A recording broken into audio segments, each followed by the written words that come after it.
pledge allegiance to the flag of the United States of America and to the republic for which it stands, one nation, under God, indivisible, with liberty and justice for all. Can I have a roll call, please? Councillor Clements? Present. Councillor Langevin? Present. Councillor Marcucci? Present. Councillor McDonald? Present. Councillor Moriarty? Present. Councillor Nicola? Present. Councillor Peliquin? Present. Councillor Regis? Present. Councillor Vandal? Present. 9 here. Thank you.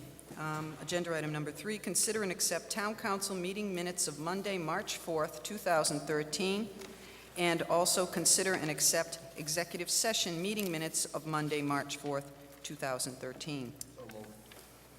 Second. Any discussion? Councilor Marcucci. Thank you, Madam Chair. Abstain. Okay. I'll abstain. Okay.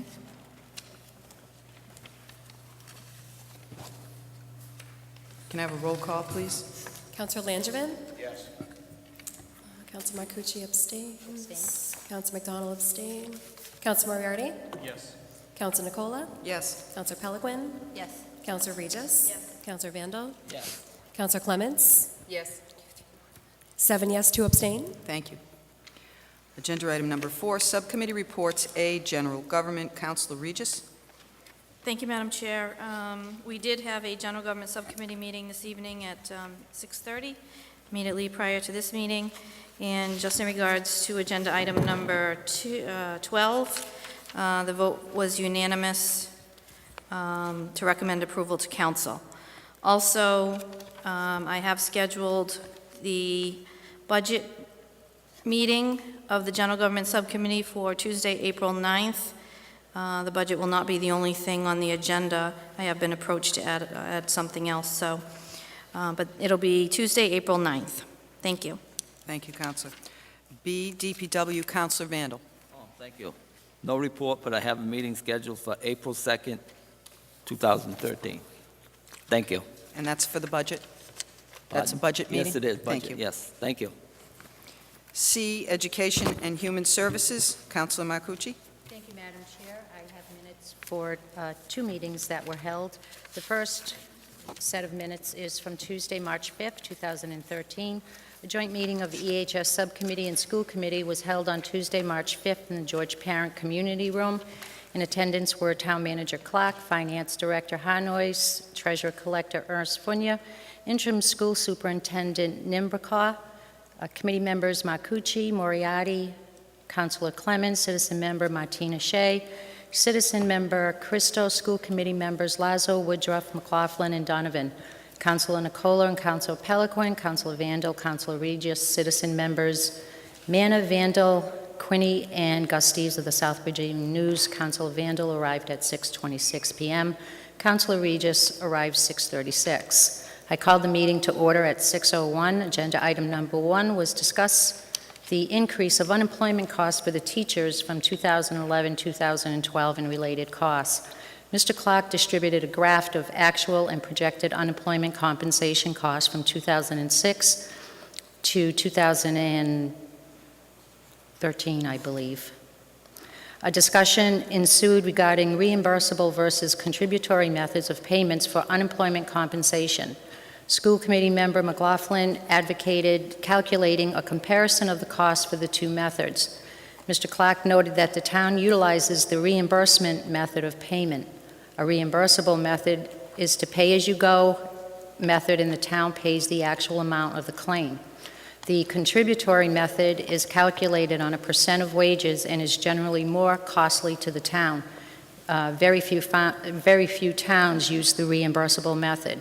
In discussing the increase of unemployment costs for the school department from 2011 to 2012, it was noted that a portion of the increase was due to all cafeteria staff being laid off and rehired in the fall, entitling them to the unemployment during that summer. There were so many cafeteria employees within the various buildings. When the high school and junior high moved into the new building, the school department wanted to start with a 0 budget and rehired the cafeteria staff at a reduced rate. This was a one-time occurrence.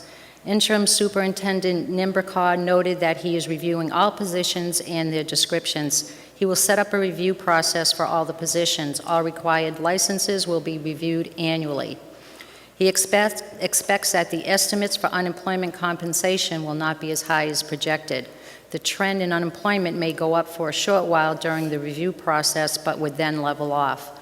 The school should know within a 90% accuracy how many employees will be needed in the fall. The school principals recommended new hires through the interview panel. The final decision is made by the superintendent. The head of the cafeteria, for example, might recommend a hire, but the superintendent would have the final say. He advocates for proper management of personnel to decrease the number that go on to unemployment. The town reevaluates the projected unemployment compensation, and it estimates yearly. School committee member Lazo agreed with the interim superintendent to take on trends and noted that 2012 was an unusual year. Some consolidation of staff occurred. The trend of unemployment should level off. Town manager Clark noted that the trends noted in the graph were based on history. The projected numbers would remain until the history shows a change in the trend. There was discussion regarding what would qualify an individual to collect unemployment. For example, a teacher would need qualifying wages of $3,500 in a base period of 15 months. Treasurer Collector Ernst Fournier noted that the town contracts with a service agency that handles the unemployment claims for the town and the school. The town responds to the claim, but they are handled by the agency. The agency notifies the town of any appeals. Their track record is such that the cost of this service, they always save the town money. One of the things they do is respond in a timely manner, which is essential in responding to claims. The town would automatically lose a claim if it is not responded to on time. It was noted that the town pays for pre-employment physicals. Currently, the school department does not require school pre-employment physicals, The interim superintendent suggested that job description should include notes on heavy lifting if required, and if required, a pre-employment physical. Mr. Clark noted that workman's compensation claims have not been high for the town. It can be a significant cost. The interim superintendent noted that teachers generally have a positive effect on the town's insurance because they are at low risk for injury. Treasurer Collector Ernst Fournier noted that most of the accident claims have been cafeteria workers, and the job description for the employee did not list that lifting was required. Motion to adjourn by Councilor Moriarty, seconded by Martina Shea. A vote was taken by a show of hands. A motion carried unanimously. Meeting adjourned 7:21 p.m. Respectfully submitted, Anna Smith. The second set of minutes, we had a meeting on Tuesday, March 12th. Was held in the Rice Conference Room. In attendance were myself, Councilor Moriarty, Councilor Clements, Citizen Member Holly Christo. Also in attendance was Monique Manna. Martina Shea was absent. I called the meeting to order at 6:35 p.m. Agenda item number 1, vote to authorize the Southbridge Middle High School store revolving fund under the provisions of Chapter 44, Section 53E1/2 for the purposes of paying for expenses related to the school store and depositing receipts generated by said store, and to submit to council for ratification. No discussion was held. A motion was made by Councilor Moriarty, seconded by Holly Christo, with a favorable recommendation, of council to vote to authorize the Southbridge Middle High School store revolving fund under the provisions of Chapter 44, Section 53E1/2 for the purpose of paying for expenses related to the school store and depositing receipts generated by said store. Vote by a show of hands. All in favor, 4-0. Agenda item number 2, vote to approve a memorandum of agreement for 2013 between the Town of Southbridge and Tri-Valley, Inc. for the Meals on Wheels program for 12 months at a monthly rent of $100 in compliance with the Southbridge Community Center policies, and to submit to council for ratification. Councilor Clements stated this agreement is the same as in the past. A motion was made by Holly Christo, seconded by Councilor Moriarty, with a favorable recommendation to council to approve the memorandum of agreement for 2013 between the Town of Southbridge and Tri-Valley for the Meals on Wheels program for 12 months at a monthly rent of $100 in compliance with the Southbridge Community Center policies. Vote by show of hands. All in favor, 4-0. A motion to adjourn was made by Councilor Moriarty, seconded by Holly Christo. Vote by show of hands. All in favor, 4-0. And the meeting was adjourned. I just want to make note at 6:37, and we started the meeting at 6:35. I don't know who could beat that. And I do have a meeting scheduled. We're going to start the budget process. I do have a meeting scheduled for April 4th at 7 p.m. Thank you, Madam Chair. Thank you, Counselor. I placed on everybody's desk this evening, I received a packet, in my packet, from Bay Path, and it included all of the letters that were addressed to each one of you counselors, so I placed them on your desks today. Please be sure to include Bay Path when you have your budget meeting. We will plan that. Actually, we're going to get the smaller departments first, get that out of the way, and then proceed with Bay Path, and hopefully we'll hear from the school department, the town, and we'll go forward with that. Thank you. Thank you, Counselor. Okay, D is Planning and Development. Counselor Clements? Thank you, Madam Chair. I just would like to also state that I was not present at the first meeting. As I'm listed as present, I had a medical emergency that night and had called in. So if you could just correct that thank you. Okay, Planning and Development. A meeting of the Planning and Development Subcommittee was held on Monday, March 11th, 2013, in the Rice Conference Room. In attendance were myself and committee members Councilor McDonald and Citizens Member Evelyn Petrelli and Jamie Staslin. Also in attendance were Councilor Nicola, Town Manager Clark, and Planning Board Member David Payer. Councilor Moriarty was excused. We called the meeting at 6:30. The only agenda item was to vote to appoint Lawrence Spinelli to the Planning Board to fill a 2-year term left vacant by the resignation of a former member, said term to expire June 30th, 2014. Mr. Clark stated Mr. Spinelli has previously served on the Planning Board for 26 years. A motion was made by Councilor McDonald, seconded by Jamie Staslin, with a favorable recommendation to Council to approve the appointment of Lawrence Spinelli to the Planning Board to fill a 2-year term to expire June 30th, 2014. Vote by show of hands, all in favor 4-0. A motion to adjourn was made by Councilor McDonald, seconded by Mr. Staslin. Vote by show of hands, all in favor 4-0. And we adjourn the meeting at 6:31, 1 minute after it started. So I think that was the quickest on record. Not that that should be the focus of our meetings. And we do have a meeting on the budget scheduled for April 10th, Thursday, April 10th at 7 o'clock. Thank you. Thank you, Counselor. E, Protection of Persons and Property. Counselor Langevin. Thank you, Madam Chair. A meeting on Protection of Person and Property Subcommittee was held on Monday, March 11, 2013, Rice Conference Room. In attendance were Chairman Langevin, Councilor Regis, Councilor McDonald, Citizens Member Roger Cowett, Monique Manor. Also in attendance were Councilor Nicola, Councilor Clements, Councilor Pelquin, Town Manager Clark, Police Chief Charette, and Gus Steves. Chairman Langevin called the meeting to order at 7 p.m. Agenda item number 1, presentation by the Police Chief Dan Charette, marijuana laws and enforcement. Chief Charette stated he looked at this law just like the liquor usage in the public law. He stated a moratorium should be done to control the use in public places. Mr. Clark stated a good approach would be to give guidance to the law enforcement personnel based on the points in the marijuana law.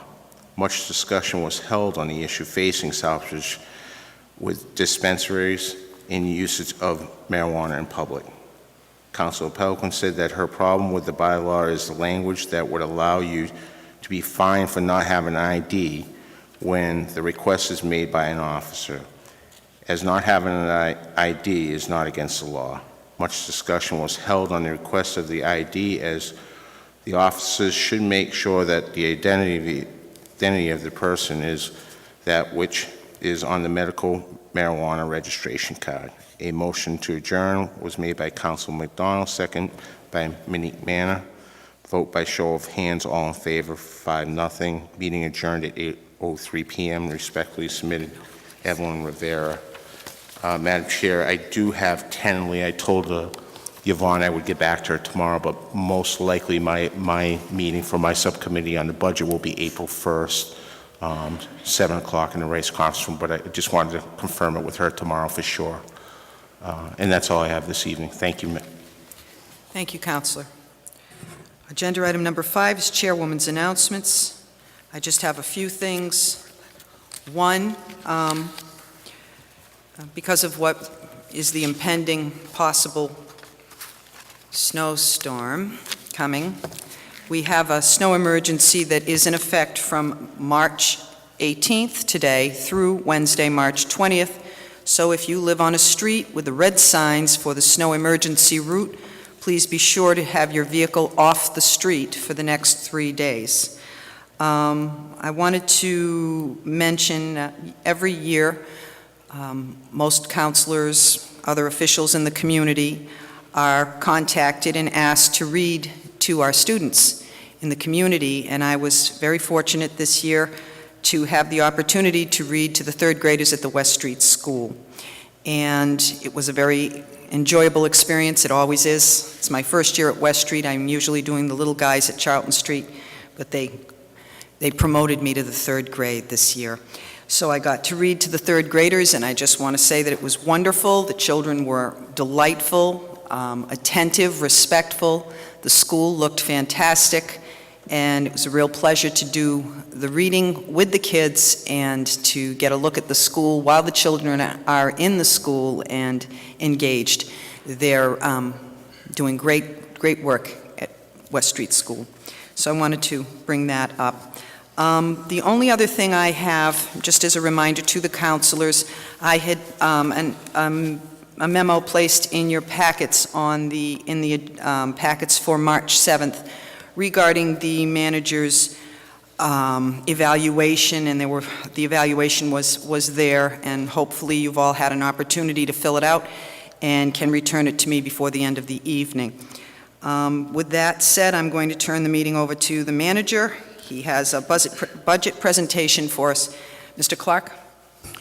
Thank you, Madam Chair. Just two pieces tonight. I do have several announcements, so I'm going to do those announcements. And then Spencer Curry is my intern that goes to Clark University in the MPA program.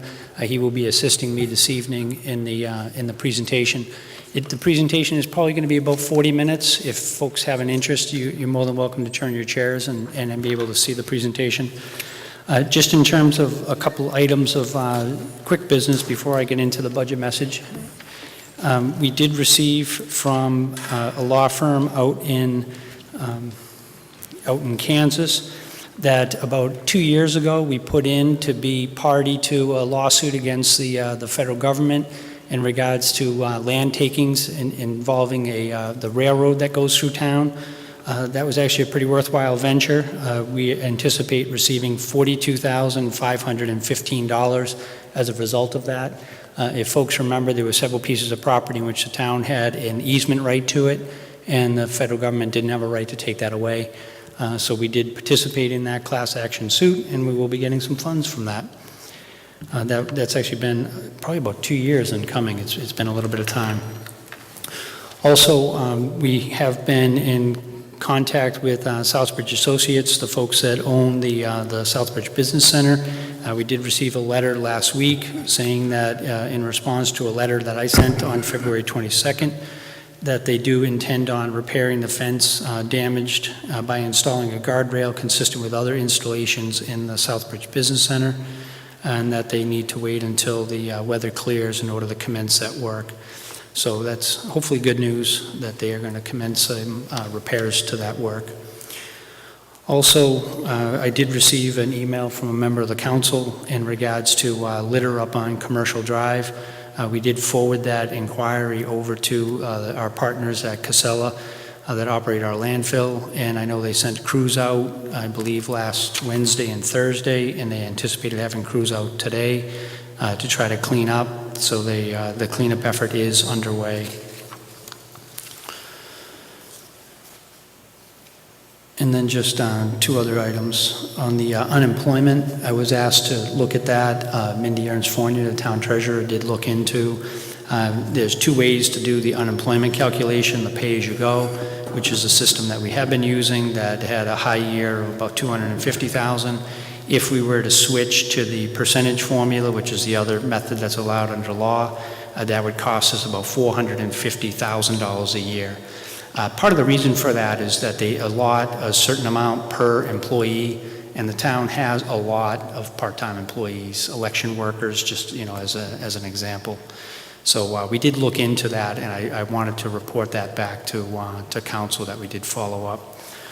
Also, just as a prelude to the budget message, sometimes I just can't help myself. I am a resident of Sturbridge, sometimes my frustration.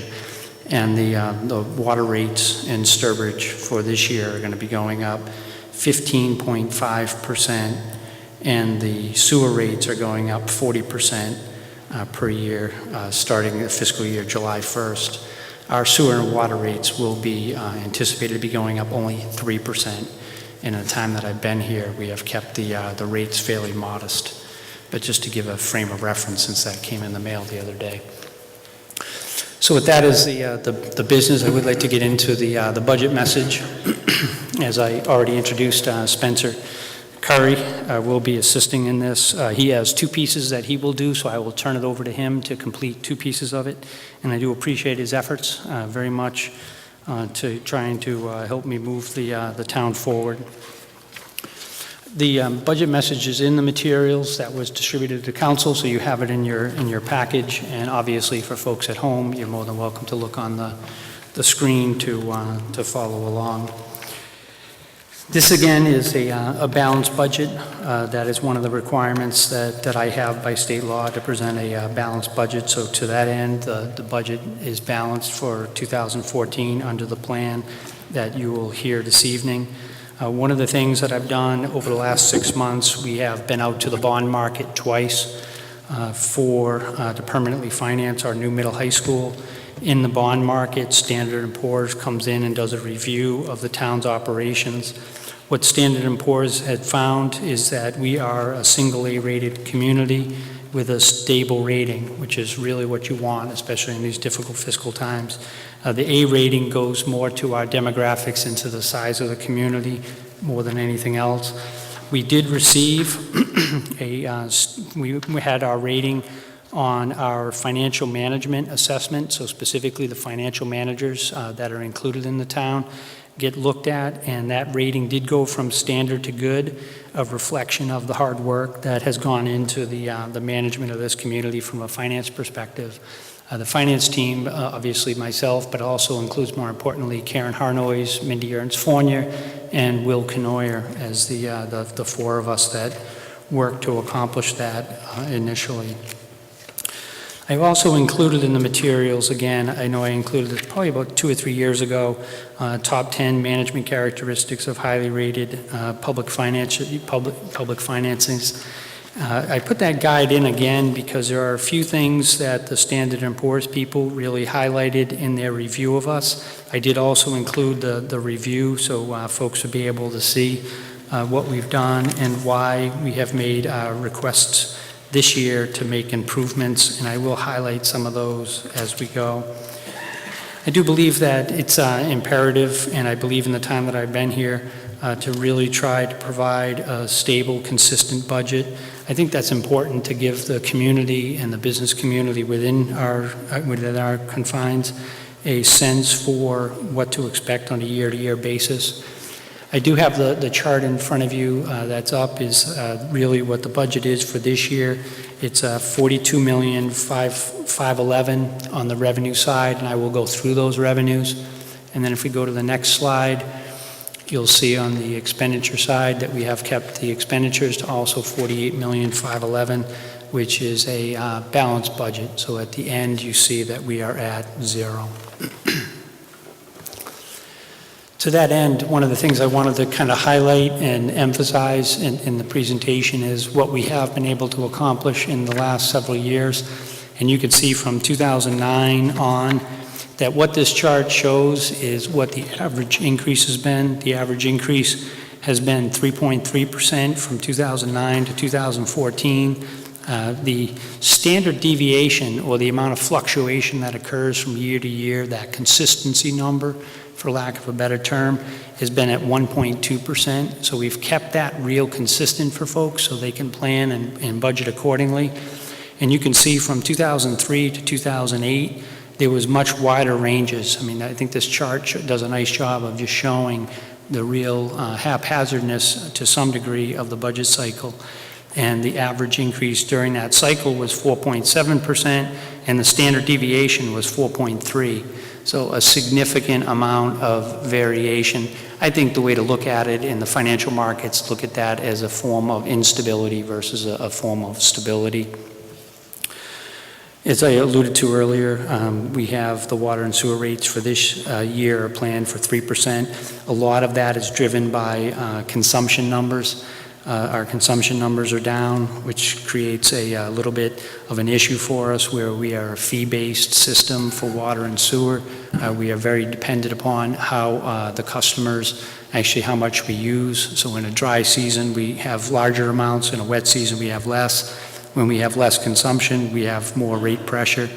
The water rates were kept at 0 for 2 years, but they're just not going to be able to be maintained at that 2% again. What we did on this chart actually has a 4-year cycle for 2006 to 2009. You can see the average rate of increase was 24.5%. The standard deviation was 14.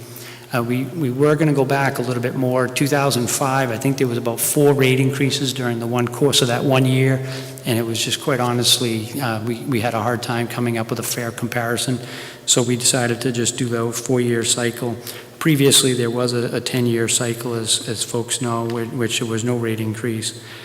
What we've been able to do since 2010 to 2014, the average rate increase, again, for water and sewer has been only 2.4%, and the standard deviation is 0.9. So again, we've been real strong, and I think some of these trends are what Standard & Poor's has seen, and the reason why they gave us a stable rating. One of the things to that end, and throughout the budget message as you read, there will be boxes that are in there that show policy directives. The other thing that Standard & Poor's kind of dinged us on a little bit was they said that, okay, you have these practices that administration has, but we would like to see a little bit of a firmer commitment. So not just administration, but also the council. So we have prepared these, not for consideration tonight, but through the budget process. So what we'll do is we'll queue these up for the May budget to have those policy directives also requested to be adopted by the council. On the budget comparison, just a few items of note. Here we had the governor actually really significantly increased the amount of Chapter 70 aid that we received, 8.42%. So what that allowed us to do for this year is now the governor is going to get his taxes, his money through additional taxes. So the additional money is going to come from either a state tax, or the option that was available to administration was we could rely upon the state increase, or we could have some of that be taken and done as part of the local Prop 2.5. What we opted to do is we opted to not go to the full amount of Proposition 2.5. We've actually only increased by 1.5%. We've kept that lower. We've only used 100,000 in new growth, which is the amount of new taxable space that comes into the town that we're able to capture. So we have left that money either reserved for future years, or potentially if the council seeks, if the governor's money does not come through, the council would have the option to offset the decreases in the state budget by increasing the amount of the property tax to the legal allowable limit. So I wanted to give that option to the council. We have 2 pieces of revenue that have been kept aside in this budget. One is 164, almost 165,000 in excess levy capacity, and the other is 253,000 in Proposition 2.5. I do really just recommend this for 1 year because the Standard & Poor's people will not look favorably upon this action. In terms of one of the things, I am very concerned about the population here, and certainly I want to help where we can to impact folks in a positive way that are elderly, that have a limited means of income. So what we have done in coordination with the Board of Assessors is we have increased some of the encouragement for folks to be able to defer taxes and to help by basically giving some of our more fragile residents a break. So under Clause 41C of the law for elderly and under 41A, there have been revisions that have been made to those by the Board of Assessors. I believe those revisions have been voted and have been approved, but I believe that we had at least submitted that. So for those folks that are really some of the most frail people in the community, they have a means to help themselves. And that was one of the things that I heard in through this last budget cycle, and wanted to make sure that we had some offerings for folks that were in that category.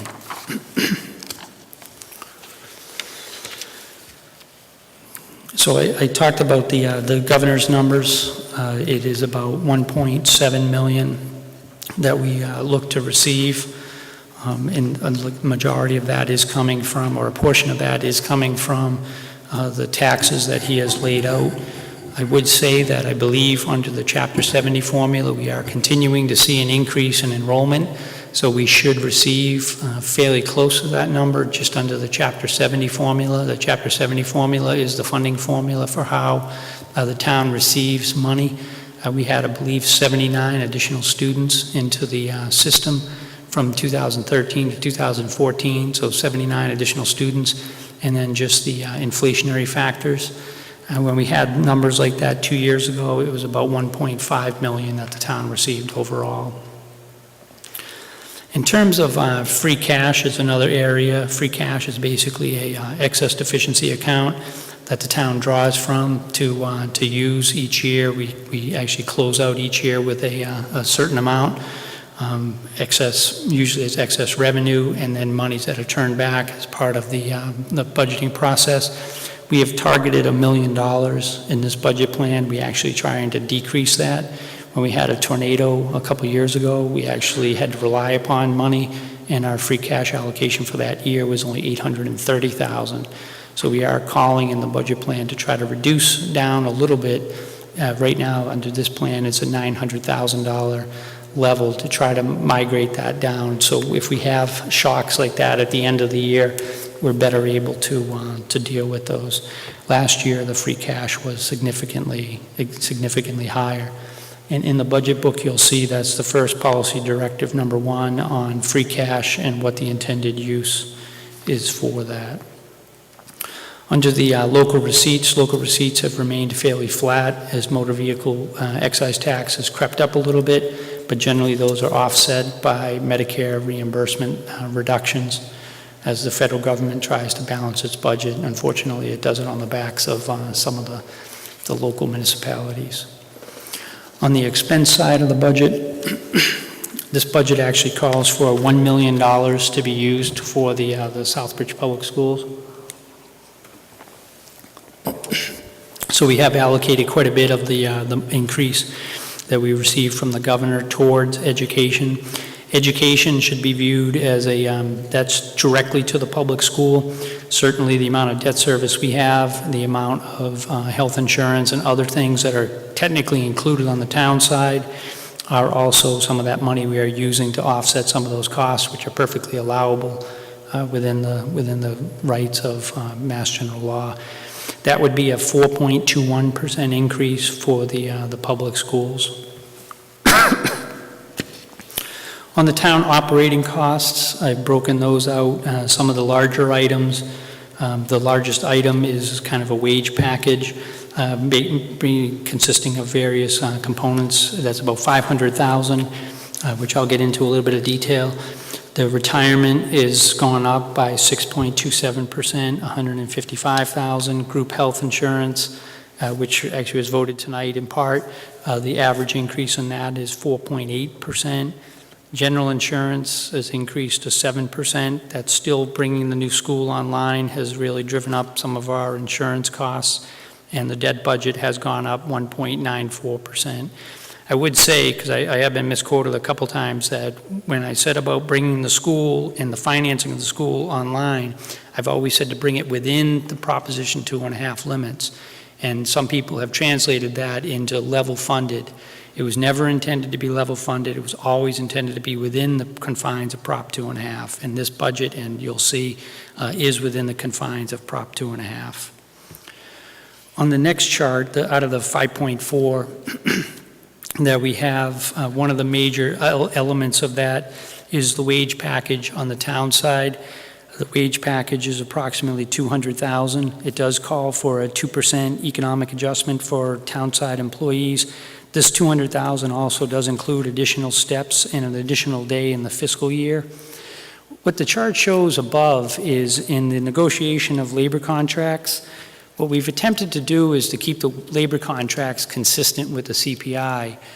In this case, the red line that is up there is the CPI, and when the economy went into a recession, the CPI actually went down fairly significantly, and you can see in 2009 that did dip down. At the same time, that 2009-2010 period was when we were having some of the fiscal problems that the state was realizing that they were passing on to us. So we negotiated contracts down into the 1% level. The green line is an average of the wage agreements that we have in place with the various unions. And you can see now we're coming back up to that 2%. So we're trying to make sure our employees don't necessarily benefit, but also don't fall behind. The employees have health insurance costs and other costs that all of us have to pay. So I think it's important to be fair and consistent with the employees and try to keep their wage packages in line with inflationary factors that are out there. In terms of a couple of other initiatives that we do have a fairly modest amount. We have 3 secretarial positions that we're seeking to change in the budget. We have also sought, based upon a request by the DPW director, to adjust 2 of the schedules for 2 of his employees. And in the health department budget, we have included the $72,000 in the recycling revenue that has been done off-cycle. We have included that in the cycle this year to be included in the FY14 budget. On the allocation of that, it'd be about $50,000 for a new toter program, $6,000 for education, and then the balance of that money would be allocated amongst the personnel to give us better cross coverage in that area. The overall budget increase for all items mentioned above with the revenues is a 4.12% increase. Again, the governor's component of that is over 8%. So a lot of the increase is driven by the availability of state revenue. The next area is going to be the major initiatives. One of the things that we've really looked at this year, and certainly this administration has worked very hard, we have a landfill. We have attempted to maximize the value of that landfill. And as of December of last year, we are at the 405,000 ton range, which generates will generate about $2.5 million per year. And what we want to do is, okay, how do we use that? That is not revenue that is going to be here forever. It's a revenue that will be here only as long as the landfill is in operation at those levels. So we have laid out initially a funding plan. Currently, we use about $1.1 million to offset the budget. We do need to decrease that over time. We have created a concept, which Spencer's going to elaborate on in a minute, of legacy funding for pre-fund, $1 million towards our retirement and our OPEB obligations. And then also the last item in that would be to create a $250,000 a year, increasing over time, plus $130,000, which is part of the landfill extension agreement to fund the road. So to create an opportunity to have a little bit more of a robust capital plan. So now, because my voice is going out and I want to give Spencer a chance, he's going to go into a little bit of the detail of the study that he did in terms of taking some of that landfill royalty money and how we can apply and use that to take care of significant issues for the town. All right. Good evening, everyone. First, I'd like to thank Mr. Clark for giving me the opportunity to work on this. This is something I was not familiar with at all before doing this. As you can see, if this is the simplest chart I can come up with for it, it's not something that came to me easily. But hopefully I can explain it in a way that makes sense this evening. Also, the full report I did, along with the figures and graphs I'm using, can be found in Exhibit 4 in the binders there. For funding the town's retirement system, the town does have a plan in place right now to fund fully the town's retirement system. Last year, in 2012, when the Public Employment Retirement Administration Commission did evaluation of the town, they found that we had $60.2 million in actuarial liability. That didn't mean much to me at first, but what that means is that's the total cost to provide pension benefits for all active and retired members. So that is a number that will change over time, but that's where it stood as of the valuation last year. At that point, the town had $29.6 million in assets towards paying the pension benefits, and those are in the Pension Reserve Investment Trust with the Commonwealth of Massachusetts in their pension funding investments. So that left $30.6 million in unfunded actuarial liability, or money that is still owed towards fully paying the pensions for all active and retired employees of the town. So the current system, or the current payment system that is up there right now, represented by the solid lines. The orange, if you can tell what that is at the bottom there, are the annual payments. So you see those slowly increasing until 2039, when the program would be pre-funded, at which point you see the payments go down and continue, and those would just be returning to just the annual costs, nothing for prepaying at that point.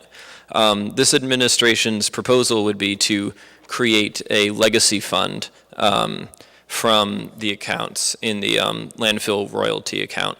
And so what that would do is be 10 payments annually. So for 10 years, a $750,000 investment from the landfill royalty account into another pension reserve investment trust on behalf of the town. And you can see those extra payments in the blue line slightly above that orange line for those first 10 years. So you see the payments then remain the same, but in 2032, the purple line, which the dashed line there, which represents the town's unfunded liabilities, reaches zero 7 years before it would on the current payment plan.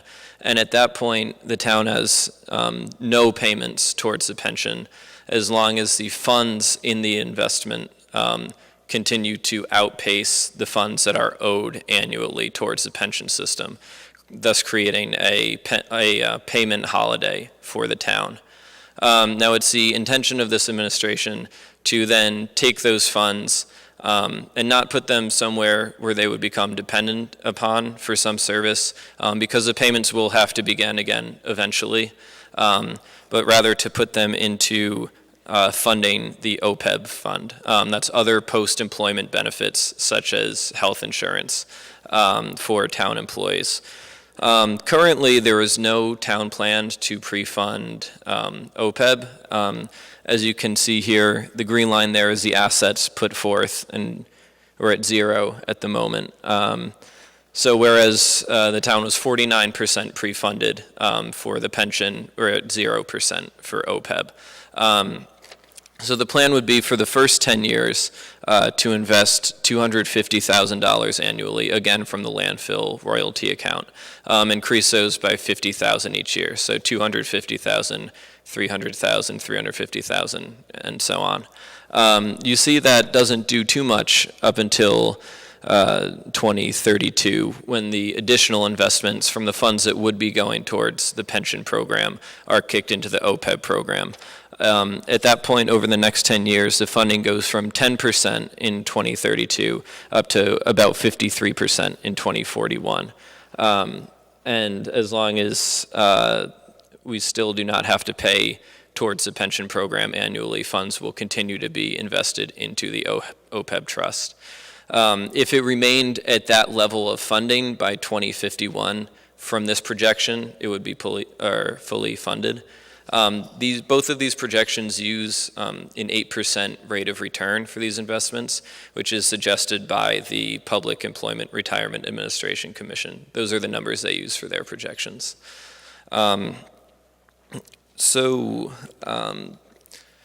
And in order to create this OPEB trust, the council, not this evening, obviously, but at some point will have to pass a resolution accepting Mass Law Chapter 32B, Section 20, which just allows the town to establish a trust that goes into the state's already existing pension reserve investment trust. Only this would be funding for OPEB. So just to explain this, the red line is the total liability, which continues to increase. The blue line is the unfunded liability, which goes down as investments are put in to the trust, and the green line is the total amount in the trust. And that about covers it. Hopefully, I portrayed that in a way that's somewhat understandable. I know there's a lot going on there, but thank you. Thank you, Spencer. And as you can see, he literally, I took him out of the classroom and gave him this as a chore to do, and he's done a good job to break down something that's pretty difficult to understand, so thank you. In terms of just a couple other, I'll try to kind of accelerate going through some of these. On the three major initiatives that are included in this budget, obviously you just heard the one major one. On the human resources improvements, we did some last year, which I think have had fabulous results. We've actually been able to do performance evaluations. Actually, I did one today where I've done 9 so far. So we're making our way through it. We do have also Kim Farron was brought on board, and she has done just an excellent job in the office of helping to improve our HR skills and ability. As I alluded to earlier, we have looked at making some changes to creating some executive secretary positions in the organization. These aren't new positions, these are upgrading positions in which we get good value out of the employees now, and some of those employees are able to provide extra value to their department heads by taking some of the work from department heads and doing the work for them. That's a better way to do it, a more cost-effective way to doing it than having assistants, new positions in place. As I mentioned earlier, the DPW director has asked for some adjustments to 2 of his people. This budget does not call for any new employees, so no new employees. And as alluded to earlier, the Board of Health is going to be changed as well. On the economic development, that's really the third area. I think I will touch upon that later on. And I know I've said this before in previous years, but if the balanced budget recommendations are not taken, then the town will need to either increase local taxes or reduce its operating costs by a like amount in order to bring the budget back into balance. It would be my plan, if necessary, to apportion those reductions consistent with other reductions made previously. Specifically, the school department would absorb a 63%, and the town would absorb a 37%, which is a rough approximation of the current spending levels. That is an agreement that was put in place about 2 or 3 years ago with the school department, so we would continue to honor that agreement. The next couple slides are really the historical and the projected, in this case, the revenue data.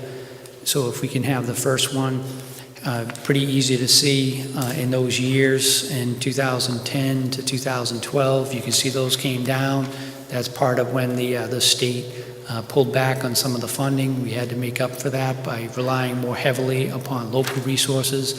But projecting forward, we do project that the state funding would continue at a fairly good clip for us. Again, that's going to be somewhat dependent upon how the school system operates. And then why don't we go to the next? On the expenditure side, again, we have made a more solid commitment to funding the schools for the foreseeable future. This chart actually goes out to 2019.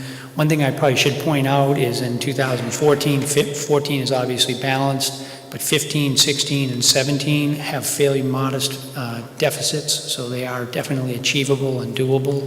So this isn't just a one-time plan, this is a plan that is a roadmap going forward. So we're going to switch now to the selected budget data. what I'll do is just kind of run through.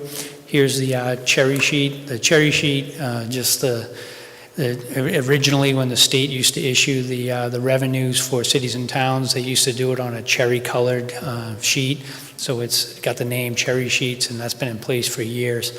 But as you can see, and again, 2009 through 2011, here's the decrease in the revenue that we received. And since 2012, we've had a fairly good uptick. 2012, 2014 have been driven primarily by the Chapter 70 numbers, and in both years, we had fairly significant increases in the number of students. On the meals tax, this was one that was introduced in 2010, fairly modest amount of money, $110,000, but it has been a stabilizer for us because this is really driven by restaurant tax. We have a local restaurant tax in the community that's been in place, so that helps to be a more consistent revenue source for us. So as you can see, we have that as a consistent revenue source going forward. On the school choice, certainly with the school department, we see interesting trends. The attendance at the regional vocational technical school has gone down. The assessments have gone down relevant to the population numbers. On the, because the increase in enrollment, the Chapter 70 numbers have gone up. The last number, I believe, to really go down is the school choice assessment. Once a kid or a family decides to relocate their kid out of the system, it's going to be a long time to kind of change that. Really, you almost want those folks to migrate through, and once they graduate, we'll see that. So here we have seen for the first time kind of a leveling off. That had been climbing fairly significantly from 2005 up to, I think, 2012. 2013, we actually see a real leveling off, hopefully a real leveling off. On the health insurance, I wish to extend my appreciation to the workers in the town, and particularly the Insurance Advisory Committee and the various unions. We have been able to put different cost containment measures in place to do plan design changes. And as you can see in some of the earlier years here from 2009 through 2012, we've been able to contain some costs. Unfortunately, for the last 3 years, we have had a bad loss history, and a continuation of bad loss history is going to drive the premiums. This year, we have instituted a significant, robust wellness program, which I wish to thank Mindy Ernst-Fournier, the treasurer, for implementing that this year. So we are, again, proactively trying to drive these costs down.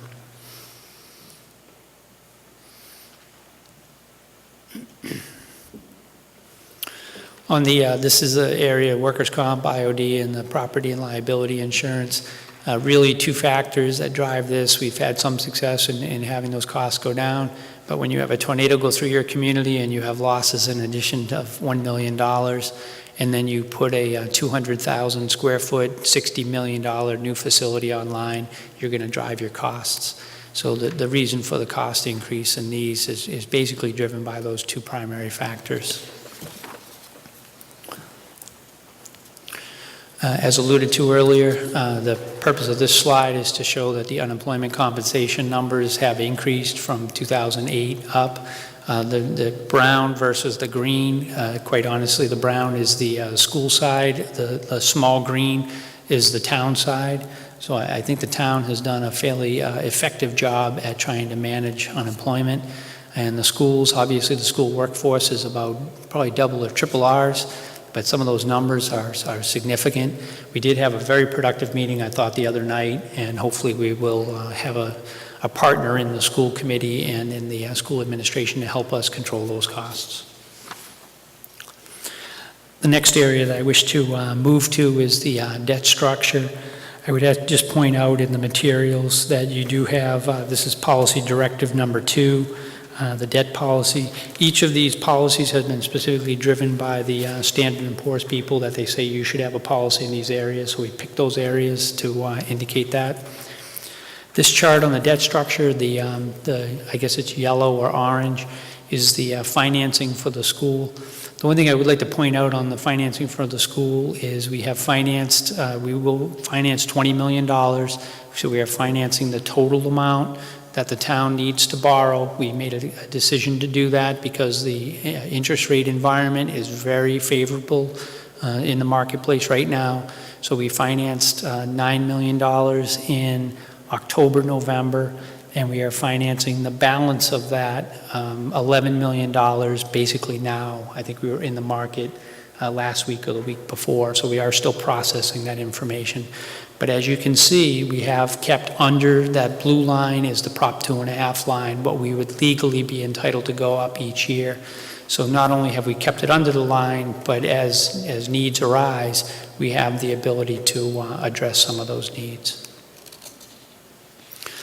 Unfortunately, on the sewer debt, I've been saddled with this since I've been here, that we have had a high level of borrowing, and the borrowing that was done did not have a lot of flexibility, and it did not have that drop-off. So we are significantly limited in our ability to address things at sewer. Anything we do in the sewer is going to be rate-driven, because quite honestly, we don't have a lot of flexibility in the borrowing field. On the water side, you can see in the water we have more of a traditional drop-off. We have the ability to meet our needs. As you'll see later, we've actually been able to do quite a bit of water capital improvement by actually paying cash for it. But as a fallback, we will be able to rely upon debt and not have an impact on the rates, as we can potentially backfill some of those as projects emerge. With that, I would like to, we have policy directive number 3, which is the capital policy and the capital budget. And I've asked Spencer to also do this component of the presentation this evening. All right, thank you. This is a quicker and more digestible section here. As to the policy, or the proposed policy for the capital budget, it's the administration's plan to pass a policy to seek to make annual capital expenditures inclusive of debt servicing equal to 7 to 8% of the operating budget. So here we see the top line of what 8% would be, the bottom line is 7%. We see the general fund capital payments are in large part the gross debt. The red part is Chapter 90 allocations, which are exclusively for road work. And the green at the top is the yearly capital at this point, $250,000 a year. That's including payments from the landfill royalty account. Using those monies for purposes such as this and such as the OPEB and pension payments are effective because they're not creating services which will then lose their funding once the town stops receiving those funds, but is rather bolstering the town through these one-time payments. Also, as we talked about before with the Standard & Poor's reports on the town's finances, they made note that for 5 consecutive years, the town has decreased its taxable assessed value, not in small part due to some of the aging capital infrastructure in the town. And so through both the capital policy and a proposed debt policy that would see the town setting a threshold at about $25,000, anything above to be borrowed and financed through debt, and below to be attempted to pay through cash. And those are outlined in more detail in your packets there. So as we move along, we see some of the capital requests for this upcoming fiscal year. The town manager's office has received requests projected out through 2019 as is sound financial policy. Here we only have the request for the upcoming year. It was far too much to show everything. You see here these payments, or the cost of all of these is beyond that that we have allocated, so some choices will have to be made for this. The dotted line demarcates the separation between the $25,000 below paid in cash, above potentially for borrowing. Moving along, we see the sewer capital program funding. Their target is at 30% of budget, which we see in the line going across, along with the yearly capital and gross debt. Here are their capital requests or plans for the upcoming fiscal year. This and the future years should be found in your budget packet. And then lastly, we have the water program funding. Again, the target at 30%. Here, they're beyond that in the yearly capital and gross debt. And here are some of the potential capital plans for this upcoming fiscal year.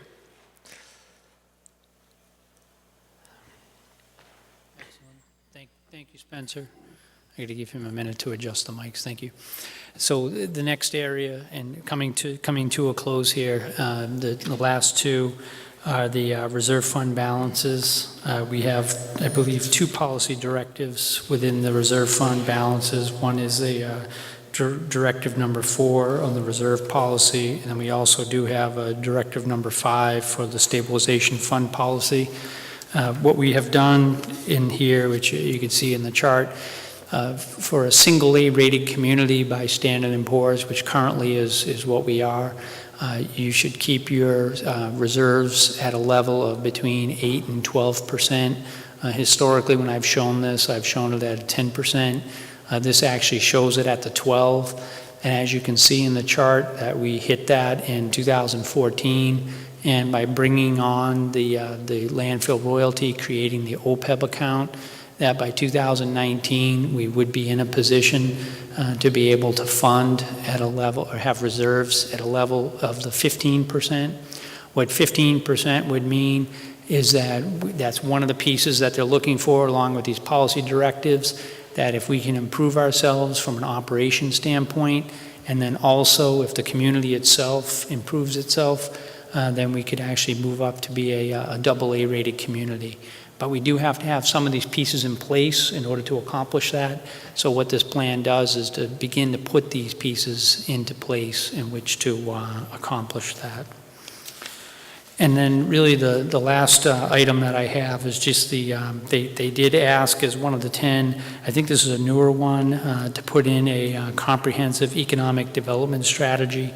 So what I decided to do was to kind of tick off several different things that we've already done, that we will attempt to continue to do. Certainly from an administration standpoint, to advocate for a single tax rate, stability in the tax policy and water and sewer fee policy. And as you can see, we've done that in the presentation. Continue to maintain the pro-business friendly environment. We have participated in Make Southbridge Home, Discover Southbridge, and we are also a participant in the Central 13, which is a regional effort to promote the region. We have also sold property on Commercial Drive. We have a business entity that moved over from Oxford that will be building this spring into summer. And then we have various town buildings. With the approval of the council, we dropped the price, and we are 4 for 4 in terms of offers on 4 buildings. I am showing the last building tomorrow. That actually comes due at the end of March. I'm not too optimistic on that, but officially it closes the end of March.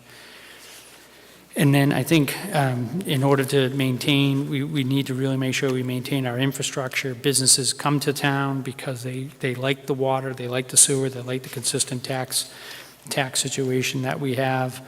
And obviously, people, actually this came out of the Central 13 regional effort, that what they found is businesses not only locate in this area, but they also have people that live in this area. So it's important to actually not only improve our business, but to improve the environment in which we offer to our residents in our community. So having a good, solid school system is fundamentally critical. And then just the last 2 points that I have in here. We have signed a pilot agreement with one solar business on private property. So we have worked to have a solar operator in town, and we are currently negotiating for 2 sites on town property, one of which the council has already approved, and we are moving forward with that. And the second will be brought to council fairly shortly. So we have our second site that is getting ready to go.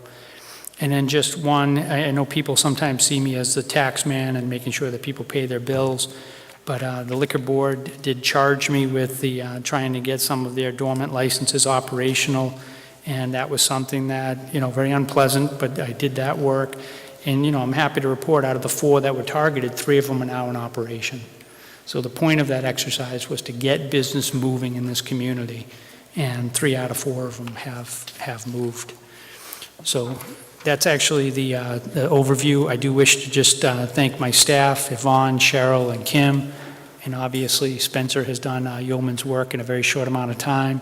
And then this is not something that's done on our own. Obviously, I think we have a great set of department heads, a great set of employees, rank and file, and certainly I look forward to working with the council through this process.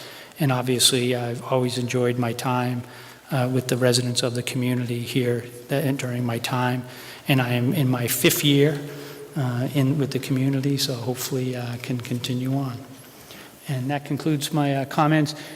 Perhaps, I know it's a lot of information. If you have any immediate, we're happy to try to address specific questions, but I think where we have a budget cycle that will end really in May, we do have a considerable amount of time in which to go through. And I appreciate the indulgence of I know there's a lot of material in a long time, so thank you. I want to thank you very much. Do any of the councilors have any questions, short-term questions right now? I have one for Spencer. Spencer, when we talked about, or you and the manager talked about free cash and how we want to contribute to different funding, in his presentation, and I think you alluded to it as well, you talked about our bond rating. Now, what does it matter on a bond rating? What does a better bond rating give us? Can you tell me? A better bond rating allows the town to be more flexible with its finances. It makes the town more credible. It also allows for us, or in the town manager's office, to set a site for ourselves to find an objective standard to know what is sound financial practices. It's not just choosing subjectively what we think works and what we think doesn't. It allows for a universally, objectively accepted set of financial practices to aspire towards. And if you reach that higher level in your bond rating, does it increase your ability to borrow? I believe so. I'm not thoroughly familiar with it. Putting a poor kid on the spot. Well, no, I'm curious. I'm between the two of you, But, you know. Yeah, no. Basically, there's 3 levels, and I think I worked in Wellesley. Wellesley, I think 1 out of the 15 AAA communities in Massachusetts. So AAA is very, very difficult to get. You have to have high income levels. You have to have a strong commitment to do what it takes in terms of raising taxes, doing overrides, and things like that to pay your bills. Really, what it boils down to is the percentage of borrowing. The more confidence the market has, then the lower the rate of borrowing. So you could have, I always hate to try to come up with numbers, but just as a frame of reference only, we could be talking about probably 0.5 to 1% difference in how much we borrow. So if we go out to the marketplace as a single A, we were at about 2.5 to 3.5% was what we got in the market. If we went out as a AA rated, we'd probably be at 2 and 3. And when you're talking about $20 million over 25 or 23 years, I think is what the borrowing is, you're talking about a fairly decent amount of money. And the one thing, I learned in Wellesley, the guy I had there was an old Yankee, which I think was a great teacher to have. He always said, you know what, you should do 2 things, Chris. He goes, one thing is, if you can have other people's money help you to pay for things, you should do it. So the investment plans, the OPEB that we have here, he called it OPB, other people's OPM, other people's money. He goes, use other people's money as much as you can. And he said the second thing is, remember, every dollar counts. And if you can decrease your borrowing, decrease the amount of time, why should we be having the residents of Southbridge paying taxes to investors and to, the bond market when we can keep the money here and use it for purposes in Southbridge. And that message, I don't care whether you're in Wellesley or whether you're in Southbridge, that message and that philosophy works everywhere. And that's the components of some of the pieces that we try to put into place. So why are we trying to get to a AA? Because it's a benefit to us as an organization and to the residents of Southbridge. Thank you for answering it, and I wasn't trying to put you on the spot. I'm sorry. I wasn't, really. Thank you very much, Spencer. Okay. And to all of you department heads, I don't know how you do it with all those numbers. Thank you very much. It's very impressive. Okay, we're going to move on. Agenda item number 7 this evening. I have 2 presentations. One is a master plan announcement, and that will be Cassandra Ackley. Hello, Mrs. Ackley. Am I at a good place? Can you hear me okay? Thank you very much for allowing me to come and give this brief presentation, and it will be brief. You know we have been working on the master plan since late summer.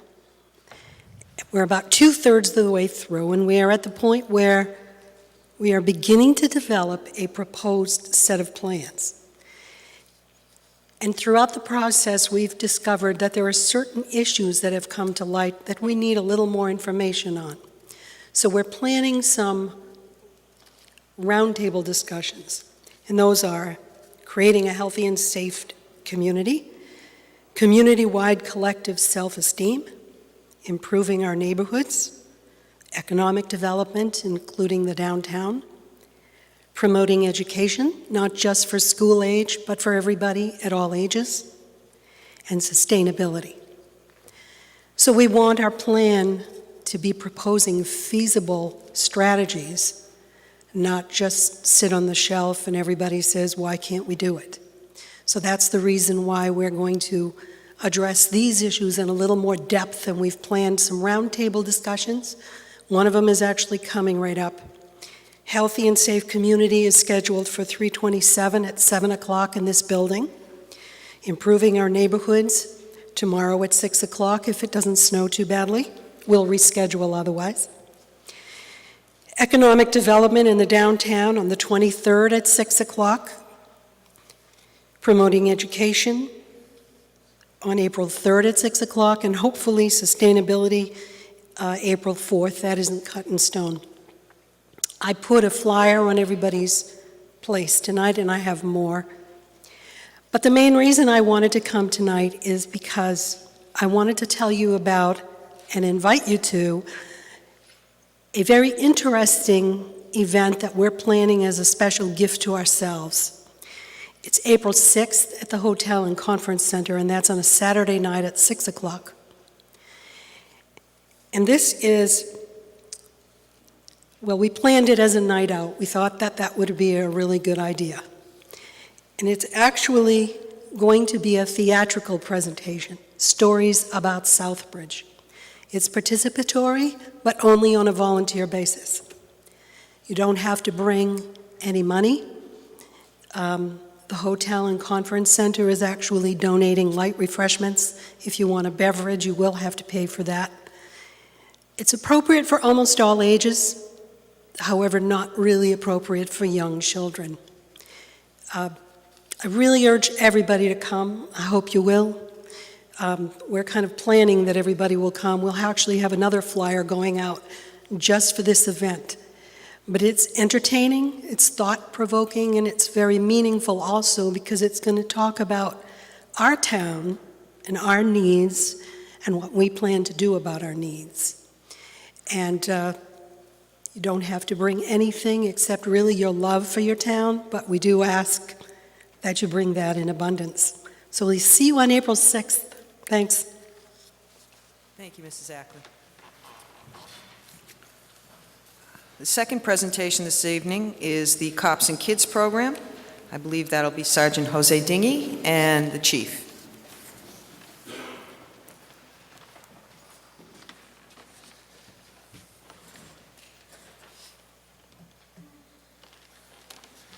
Good evening, everybody, and thanks for giving us a few minutes.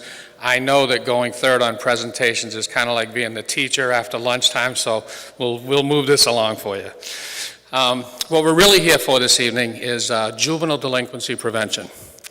I believe in all aspects of policing, it's very important to look forward, prevent what you can, to be proactive, and I know that's kind of an overused, thrown around word.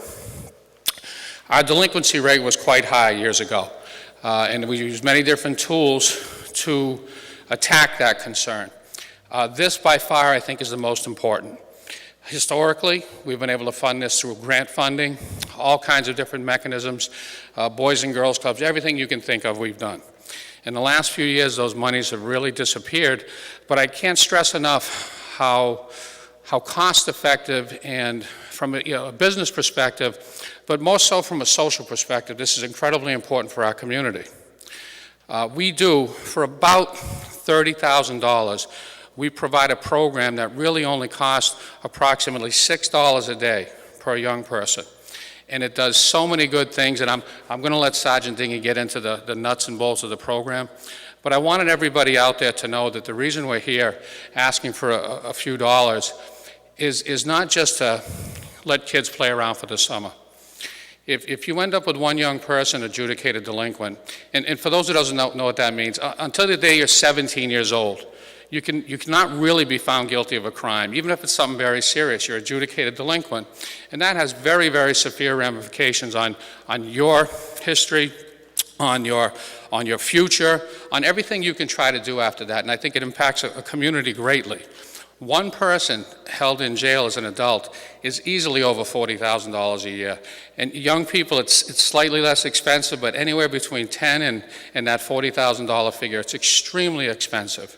So from a cost-effective, but I think much more importantly from a social perspective, this programming is paramount to us. So I'm going to let Sergeant Dingy present what the program involves and what can be done with it. But for those of you listening out there, we thank you so much for your support. I want you to know we do a tremendous amount with every dollar, and every penny of this that comes to us goes directly to this program. And this program's been going on for well over a decade, and different people have taken the lead position in that over that time. And I cannot tell you, we've had great people doing it, but Sergeant Dingy has stepped up, and he just does an incredible job with the young people involved in this, and he's really brought it to a new level, and he just does so much I can't tell you. So I will let him present that piece, but for those of you out there listening to us, please remember that just a few pennies helping out the community with this, I think is an extremely well spent, and this is one of those things that if you give to it, every bit of it goes directly to this program. Thank you for giving us a few moments this evening. Thank you, Chief. Let me take this opportunity to thank Madam Chair, Town Manager, and the Town Councils for allowing us to present this program to you. I don't believe we've ever had the opportunity to present this program, so I think this is a great opportunity for the town and for the council to know what exactly is going on. A couple weeks ago, I had the opportunity to present this program at a kickoff event for Project Bread. They actually hold the Cops and Kids program as a model program for the state of Massachusetts. So they asked me to go and speak at the kickoff event. And after I did this presentation similar to this, there was a couple people from the Department of Education, Elementary Education and Secondary Ed, came up to me and said, "You guys really got it going on in Southbridge. This program has the social work part to it, the community involvement, the police involvement, the educational component. I can't believe a police department is running a program with this many facets."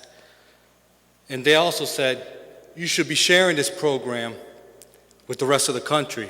If we had this program in every town, youth would be different. They'll grow up differently." And you know, on the way back driving, I thought about that, because we haven't even really shared this program with our town. So I'm here to take this opportunity and share this program with our town before I go around the rest of the United States and sharing it, all right? A little history about the program. Close to 20 years now, about 19 years ago, it was started off with Officer Rosa, who started a basketball program, evening basketball program. Got probably 20 to 40 youth showing up to play basketball. And, we just started building relationships with the youth. About 16 years ago, I got involved as soon as I got on the job, and I thank Officer Rosa for being such a mentor to me, because when I came on, I really thought this job was just about arresting people. So he said, hey, you could actually change lives. So since that time, he's kind of molded me, and I started following in his footsteps and started doing the Cops and Kids program with him. About 7 years ago, we started a summer program. It was at the time that I was probably just coming out of the school as school resource officer, and I think this is where the Cops and Kids program really took off. We were able to just not play basketball with the kids. We were able to bring the educational component, the crime prevention component into the camp and show them what the camp's really about. And at that time, probably juvenile delinquency rate dropped 85%, which was huge. We went from like 130 delinquents a year to under 30, which was great. And we don't hold it all. There was a lot of programming going on that, had an effect in this, but the summer program was great.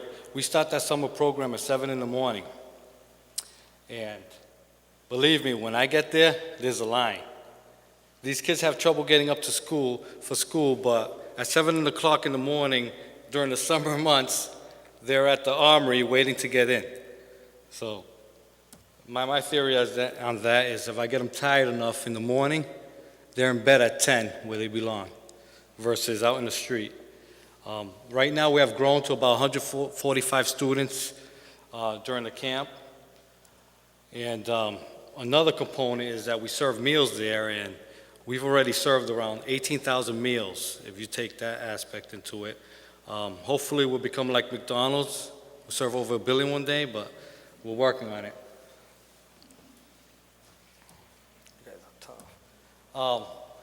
Just our programming aspect of it, usually our police duties are patrolling assigned areas, maintaining order, solving, investigating crime, processing the crime scene, arresting criminals, for some you use stereotypes, eating donuts. But, this program takes us a different step. We actually, we think outside the box. Like Chief mentioned, if we get them when they're younger, we could save the state of Massachusetts so much more money than what we're asking a year. If we change one life, we already made our money back and more. Imagine if we changed 10, 20, and 30. It's not just playing basketball with kids anymore. When you think outside the box, you think about a police officer. I think about a crime fighter. I don't think about playing basketball. A police officer creating a summer program with 145 kids, feeding them 2 meals, breakfast and lunch, teaching them life skills, hygiene. We have classes on that, and trust me, it's needed.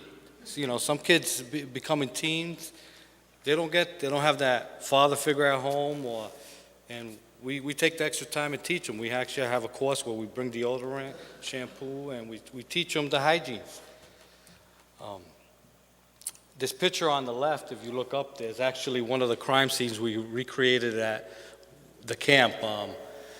And it went all the way, we do a mock court with the DA's office, and we did the whole thing from a mock court to a crime scene to figure out who did the crime. The kids ran it all. There was attorneys, judges, and they actually went out to the courthouse and did it all. That's a picture of the crime scene on the left there. And what we did, we had a fruit basket delivered to a teacher, and somebody vandalized it. So we fingerprinted it and all that, and we had suspects, and we went on from there. We created a nutrition program. One of the things with Project Bread, that's a great partner of mine. That's guaranteed grant money with me because I feed so many kids. If I keep creating programs, they keep giving me a grant. So our last grant was actually a community garden, and they creating a nutrition program. So we went in there, we took food logs, We had them take food logs. We taught them how to eat properly. We also, it was funny, at one point, the staff had to smuggle snacks in there, like the donuts, because they weren't allowed in camp, any unhealthy snacks. The community garden, if you ever had an opportunity to see it, I have pictures here. And I'll talk to that when I get to it, but they did a great job, and the students do it. The community swim program, we had the opportunity to join up with the Department of Swim from Massachusetts, and we were able to transport kids out to Southbridge, to Streeter Pond for the summer to swim. I'll tell you, there were some days we transported 85 kids.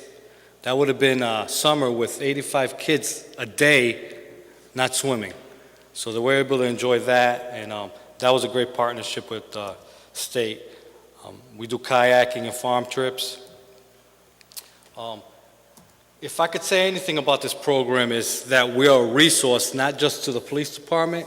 I think we're a resource to other agencies, because we have 145 kids during the summer month, where other agencies want those numbers. So we have Project Bread. Okay, you get me 145 kids, we'll give you 2 meals for free, no cost. Those 2 meals also employ people making the meals in the school, so it goes on from there. They also provide grant money, usually in the $5,000 for the program, which could only be used on material. So that usually pays for most of my material. We've bought 4 basketball hoops for the Armory, the community center, and those are used beyond just the Cops and Kids program. We joined with partnerships with the district attorney's office, where we do bullying during the summers, which is big now, internet safety, the Mark Court. This is summer months where they should be they're home, but no, they're with the police officers learning about these things. Local probation officers there monitoring his kids, and also he does classes, teach these other kids how not to get into that system, and offer resources. We use the local police, fire. You see the fire department fire chief on the left there? We use our local resources so the costs keep down.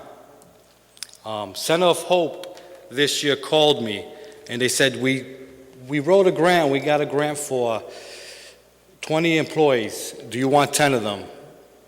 Because they couldn't find a placement for them. We were able to get 10 employees, youth employees, for the Center of Hope of this past summer. So that was great. Without that, who knows if they were lost grant money or would have been able to place them. One of the elements of the grant was the kids were Spanish speaking, so they called me. I was able to put them in and communicate with them. The DCR, like I said earlier, you know, they provided transportation out to the Streeter Pond, and we had a great time during the summer. UWINK comes and teaches classes. Upward Bound has paid internships. They give us a week. I know this was the last year of the program. We provide summer jobs for college students. We have 6, 7 on staff, and I'll let you hear from a couple of them after.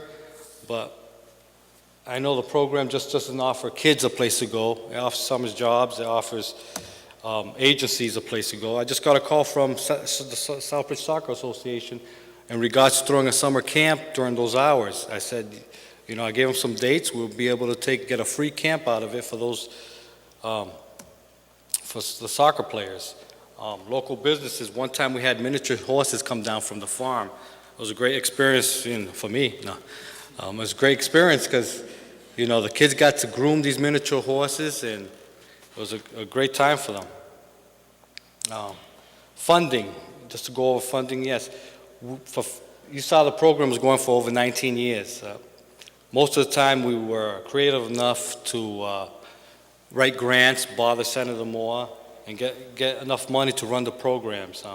3 years ago we fell a little dry with the help of, I'll say, Councilor Clemens and Monique Manna. We were able to put a couple fundraisers together and raise money for 3 years worth of programming. So we're back 3 years later.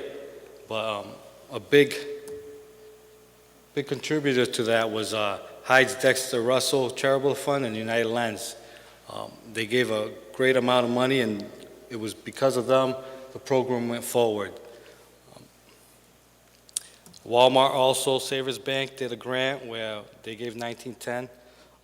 We cut our costs by using partnerships and resources. You know, this year, without the swim program, we could probably run the program for about $20,000. And that includes 4 field trips and 6 mentors that would be staffed there. This is a picture of the community garden we put up 2 years ago, and we do it every year.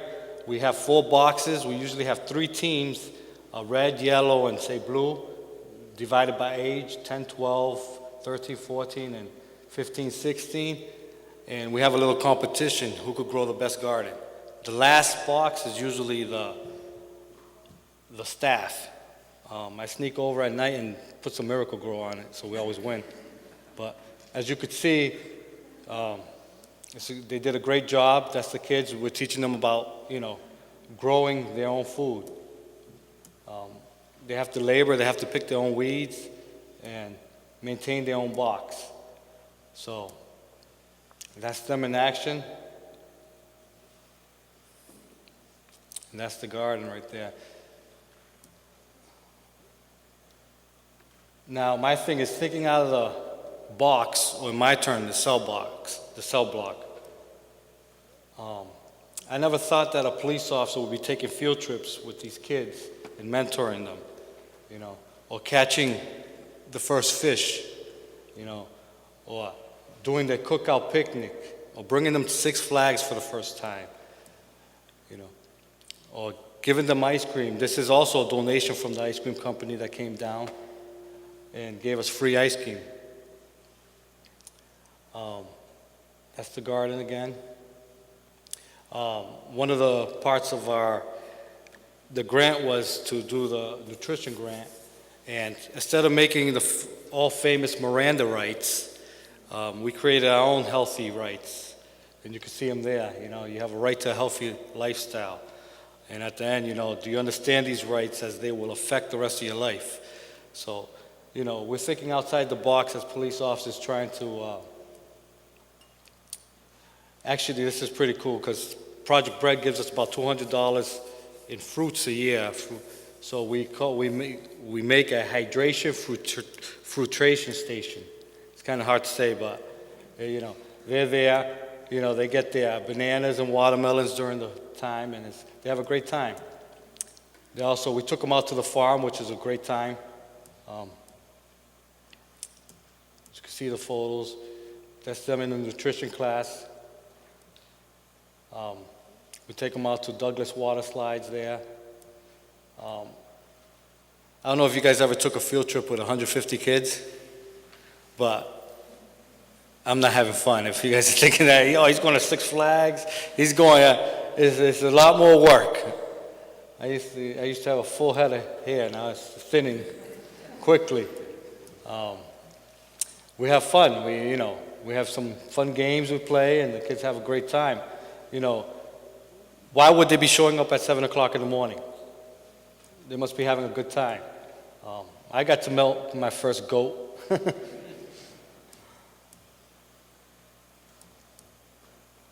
This is what we go through at the program. This is how bad they want to go to field trips. Do you see that permission slip is duct taped? You know, it got back and he got to go. Who would have thought police officers would be teaching kids how to fill out job applications? You know, we have a class on that. We bring in that. We collect applications from McDonald's and all local businesses, and we have them fill it out. Then we interview them after. So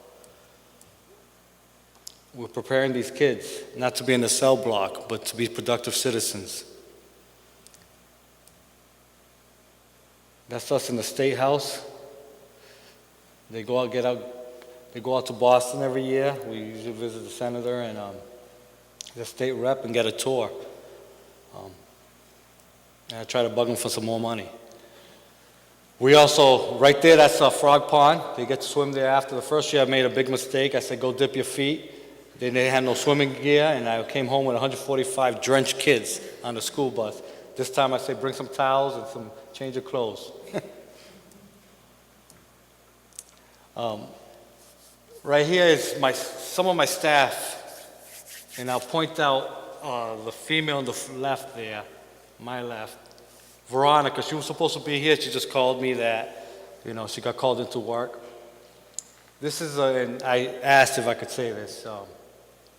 She just graduated from Quincy with a criminal justice degree. And I asked her, was there any influence to the program? As a kid, she was part of the program. When she graduated, she became one of my staff members. And now she went to school in criminal justice.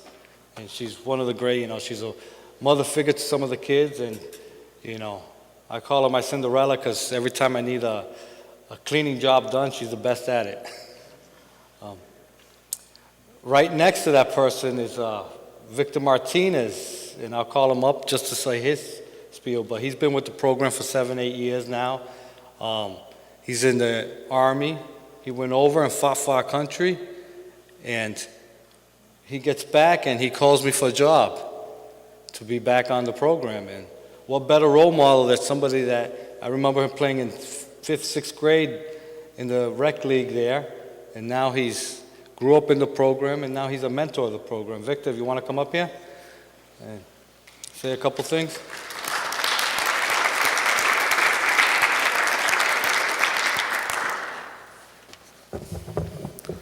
Good evening. My name is Victor Martinez, and I had the privilege and the honor to participate and be a part of the Cops and Kids program growing up. At the time, like Sergeant Dingy said before, it was only basketball. So at the time when I was growing up, it was Wednesday afternoons. We'd get together, we'd play basketball at the junior high school. And it was a good time. All my friends went, and it was packed. Everyone went. And there was no other place you would want to be, except there on Wednesday afternoon playing basketball. It was really challenging. And it brought all of us together, all of us friends, and it gave us something positive to do instead of, going to do other things. And slowly but surely, the program grew. And, I graduated, and I had the chance to become a youth mentor. And it's a humbling experience, actually, because a lot of these kids don't have people to speak to at home or things to do. Some of these kids come from families where, they don't have anything, or they don't have anyone to talk to, and they come here to this program, and they talk to you about what's going on at home. They just talk to you and just about stuff that's going on in their life. And, to me, that's really important because, growing up, we've all known someone or maybe experienced ourselves, at times where we couldn't talk, we didn't have someone there for us. And just having this program, it gives these kids an opportunity to talk to people, get out, talk to other kids who have gone through the program, get a little bit of experience from them, and also not only from the staff, but also from the police officers, the people who serve the community. These police officers, they work 24/7, 365 days a year. So they see these kids on the street, late at night or during the day, and you build that relationship with them. So when you see them, it's not, hey, this is just a police officer. Hey, this is, we'll say, Sergeant Dingy, he was at the Cops and Kids program. And you develop a little bit more respect for adults, for the uniform. And, it's a great opportunity for kids. And like I said, I've been working here as a youth mentor for a few years now. And I've also, like I said, had the privilege to be in the program. It's a great experience. It really is. And that's all in all. That's all I have to say about that. Thank you. Thank you.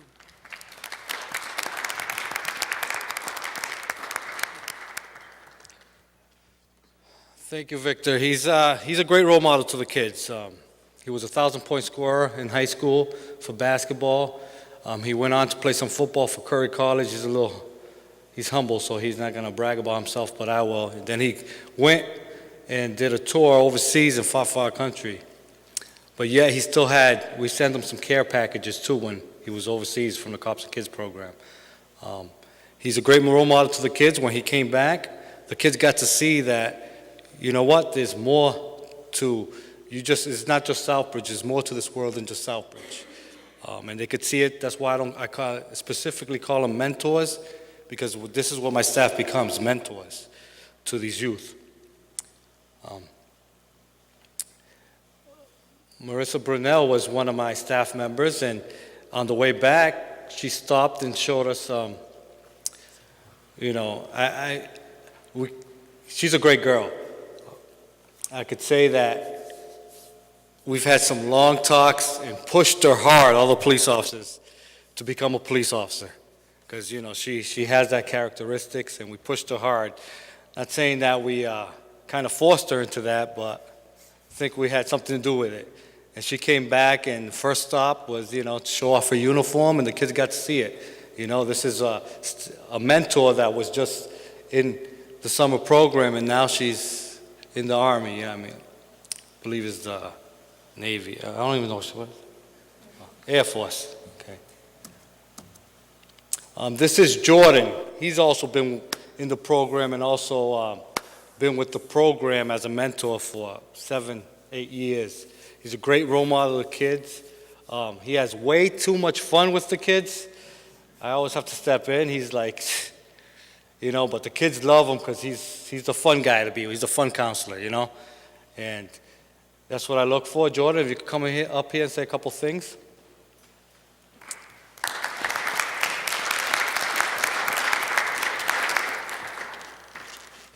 Thank you, Sergeant. Good evening, everybody. I just want to thank you for this opportunity to be here and to share my thoughts about the Cops and Kids program. It's a great program. We offer a lot to the kids. It's just excellent.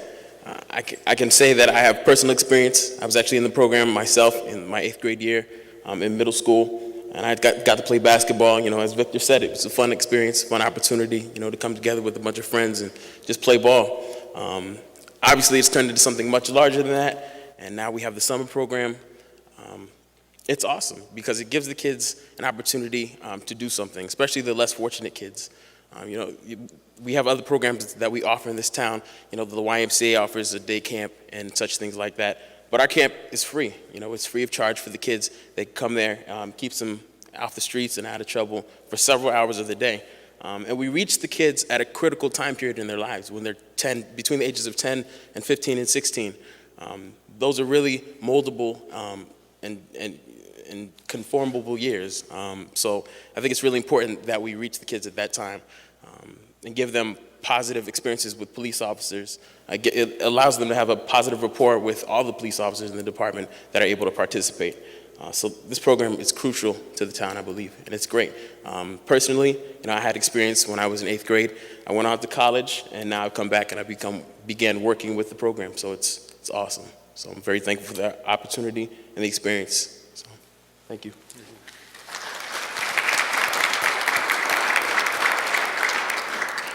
Jordan is also an auxiliary police officer for the town, so it kind of did a full circle with that. We went from camper to police officer. So, that's great. If we could pull more of our kids off the streets and protecting our streets, that'd be great. And I would say next time I'll have Jordan present. It's pretty good, huh? I will say one thing. I'm a little selfish about this program because when I work it and I used to respond to calls, when other officers didn't get the information because they wouldn't talk, kids would approach me and say, Sarge, he went that way, or this guy did it, So it's a great, like he said, it's a great tool to build relationship with our youth.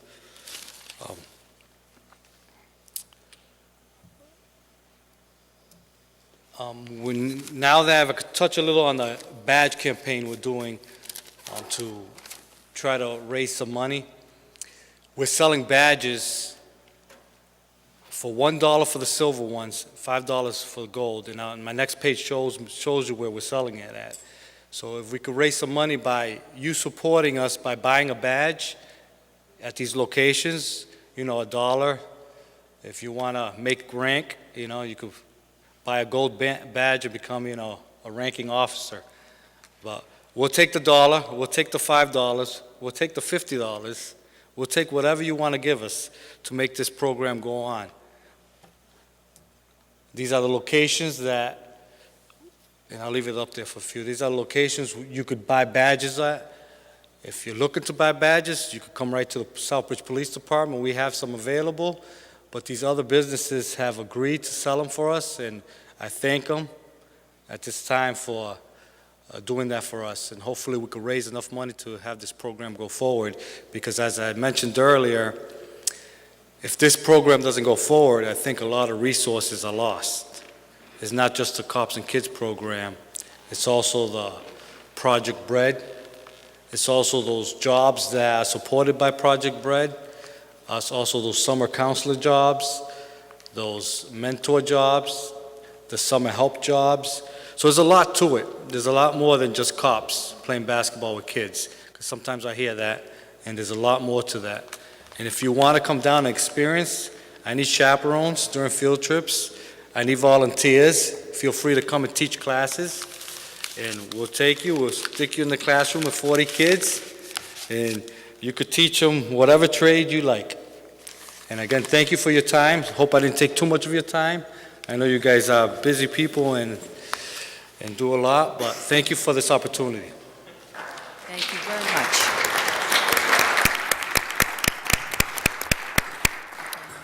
You know, this past summer, I was invited to your last get-together at Streeter Beach, and I had an opportunity to come down and spend a little time with you and to experience for myself what your program is all about. And I can tell you, I'm a very strict person when it comes to children. I don't have a high tolerance for bad behavior.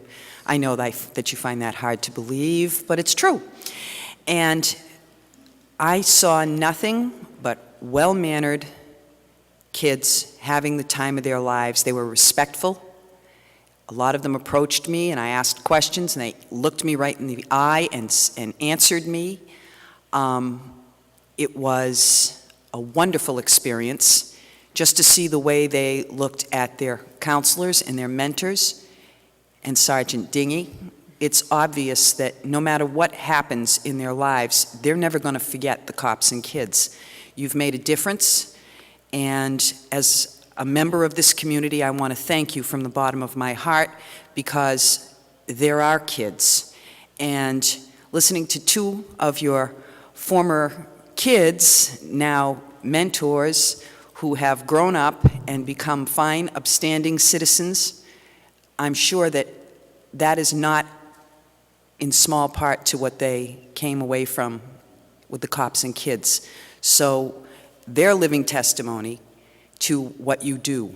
And while it's important that we help to keep this program going for all those other jobs, my main reason for wanting to keep that program going is for your product, and that's the youth of our town, and I can't thank you enough. There's no money you can put on that. Thank you so much to you, Sergeant Dingy, to the police chief who has supported this from day one, to all of the people who have worked in this program as volunteers, Counselor Clements, Monique Manna, all the people who have put their time and effort and money into this program. There's just not enough to say good things about it. I could sit here all night. Thank you again from the bottom of my heart.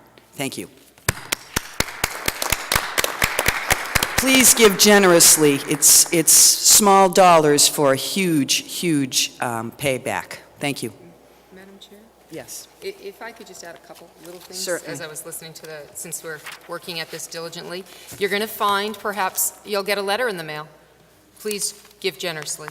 You might see us at a townwide yard sale. You might want to participate. We're working on that. We'll be working at the hospital's Lucky Duck Day. We're actually volunteering our time to help their fundraising event, and they're allowing us to be there and offering up our badges and hopefully getting donations there that day while we help them with their fundraising. Also, the program is looking to partner up with the health education department at the hospital to bring in some more health education programs during the year. And I also want to point out that we the kids donated their time to us, helping with some of the Christmas decorations, taking them down, helping us out, and also with town cleanup. We've worked with directly with Jose's kids and with the probation department kids. So there's a lot going on with this program.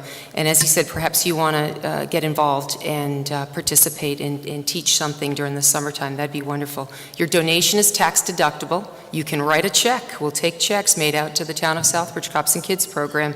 And as Councilor Nicole alluded to, I believe if you donate to the kids, you really are donating to the community.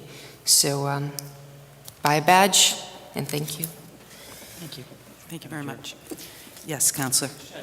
One or two quick questions for Sergeant Ding, if I may. Sure. Obviously, we talked about resources and the donations and such, but are there any resources, whether individuals, organizations, what have you, that would be useful, whether it's manpower, different activities, destinations, anything that, beyond just the fiscal thing, that can help out as well? We could use bus drivers, maybe, if they'll keep the cost of transportation down. Like I said, we're open, our program is pretty much open to anything, so if anybody wants to volunteer something, they could come down and teach the class. They just have to run it by me. We're open to that. Pretty much for resources, we're pretty much all set. Well, let me say this, though. Coming from a police perspective, we tend to live and look at it that way. But a piece Jose mentioned, I think is fantastic. If you're an engineer out there, whatever your vocation may be, if you'd like to come in, spend a half hour with us, talk to the students involved, we'd love to see you. A big piece of this is we want to show children what there is out there. See what's around, take a look at that. We've learned a long time ago that a basketball is not for everybody. It's very interesting to see someone comes in, does a cooking program. That may grab a dozen children's attention. So anybody out there who wants to, time and talent kind of thing like our church does, that's great. Call me, call the Sarge, and we will certainly partner with you. And that was actually my second question, you talked about the teaching aspect. Are you looking for, is it academic classes, voc, civics, life skills, anything, everything? Everything. We're a pretty diverse program with children and with what we teach there. We teach life skills, like I said, any life skills from applications to a job. Like Chief mentioned, I would like to do a career day. If we get enough interest, and just leave me a voicemail or mail me something, we get enough interest, maybe we could do a career day where these kids could see different careers and vocations, so they'll be able to say, when I want to grow up, I never thought this was even a job. A lot that I get when I teach a crime prevention class, I call it street law. I get this back a lot. I didn't even know that was against the law. Some kids ain't exposed to certain things as much at all, so the more exposure, the better. We've done programs from cooking for our seniors, like 5 years ago, we did a big breakfast, to, like I said, the community garden now, to cleaning up the community.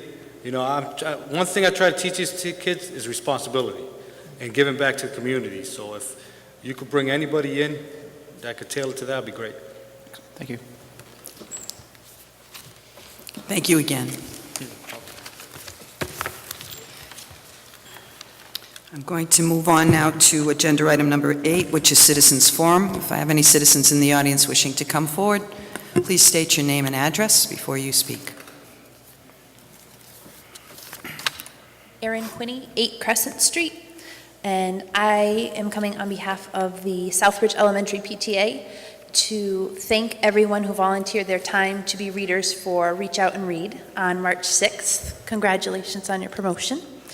Thank you. This was it was the 21st annual Reach Out and Read in Southbridge, and for those of you that aren't familiar with Reach Out and Read, it's a program in which the elementary PTA purchases books for every classroom, presents them to volunteer readers who then go into the classrooms, read whatever the story is for that particular grade, and then typically does some sort of a presentation or an activity around that book. Then the book is then donated to the classroom on behalf of the PTA. And it's not only a great opportunity to reinforce to kids how important reading is and literacy, but it also reinforces to them that their education is important to the community, having the community come into the school to read to them. So this year, Amy Kirsa headed the program and got all the readers and chose the books. We'd like to thank her. And we had volunteers from members of the town council, the school committee, the town manager, the superintendent, many town employees, business owners in the community, people that worked at local businesses like the YMCA, the banks in town also volunteered their time. Chief Charette and his wife read, parents, grandparents, and then just citizens in Southbridge and retired teachers who wanted to take part in it. So anybody ever wants to read, let the PTA know.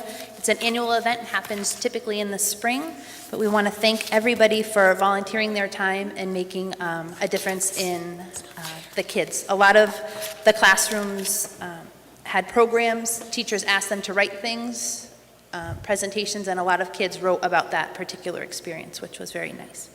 And also, on behalf of the PTA, Wednesday, March 20th, is butter braid order pickup, and butter braids must be picked up on March 20th between 3 and 7. They are a frozen product, and everybody that ordered them wants their butter braid. So parents and children need to pick up their butter braids from 3 to 7 p.m. on March 20th. Otherwise, the butter braids that the people in the community purchased will be donated and not given to those people. So please, please, please pick up your butter braids Wednesday, March 20th from 3 to 7 at the old Southbridge High School. Thank you very much for your time. Thank you. Any other citizens wishing to come forward? Okay, I'm going to move on. Agenda item number 9, vote to appoint Lawrence Spinelli to the Planning Board to fill a 2-year term left vacant due to the resignation of a former member, said term to expire June 30th, 2014. Any discussion? Can I have a roll call, please? Council Marcucci? Yes. Council McDonald? Yes. Council Moriarty? Yes. Council Nicola? Yes. Council Peliquin? Yes. Council Regis? Yes. Council Vandal? Yes. Council Clements? Yes. Council Langevin? Yes. 9 yes. Thank you. Agenda item number 10, vote to authorize the Southbridge Middle High School store revolving fund in the amount of $25,000 under the provisions of Chapter 44, Section 53E and a half, for the purpose of paying for expenses related to school store and depositing receipts generated by said store. So moved. Any discussion? Councilor Regis. Thank you, Madam Chair. Just to make sure that we have all the bases covered, I believe that we should also include who is authorized to expend the funds from this revolving fund. I believe the statute requires that, whether it be the school committee, school superintendent, the principal. And also, in the amount of $25,000, I'm assuming this would be effective immediately. So for fiscal year 2013. And a revolving fund that is created during the course of a fiscal year requires that the accountant just certify that the revenue was not included in calculating the current fiscal year's tax levy. So I guess my main concern is just to include in our vote who is authorized to expend the funds so that we're just in compliance with the statute. Appreciate the opportunity to comment. I actually scheduled the wrong time, so I showed up late to the meeting. I thought it was still 7. But actually, the $25,000 was a number that I worked out with the accountant to put in there. It did not previously have one. We can do the superintendent. I believe he processes all payments on behalf of the school, and it should say up to $25,000. If it's a successful program, then we will be back, and the intent is to have it be effective immediately. So I think with those 3 changes. Right, and then we'll just include it in that omnibus article that we do. Well, no, we do them separately, actually, here. We do them for each separately, so revolving when fund. we do Okay. them, we'll include this in May. Great, thank you. Thank you, Madam Chair. Thank you. Okay. Can I have a roll call vote on that? I believe we'd have to amend it I have to amend the whole vote. because Okay. we had already done a motion. And Let's Oh, I'm see. sorry, so I guess then I'll make a motion to amend to include authorization to expend be the school superintendent. Yeah. And effective immediately. Okay, it's going to look like this. Vote to authorize the Southbridge Middle High School store revolving fund in the amount of up to $25,000 under the provisions of Chapter 44, Section 53E and a half for the purpose of paying for expenses related to school store and depositing receipts generated by said store. This fund, how do we put that? Said oversight to be done by the superintendent of the schools and it to be effective immediately. Okay. Said oversight to be directed by the superintendent of schools, effective immediately.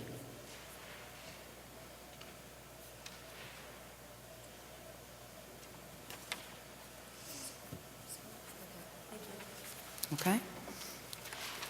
So that's the amended vote, and I had a motion and a second on that? Okay. Now could we have a roll call, please? Council McDonald?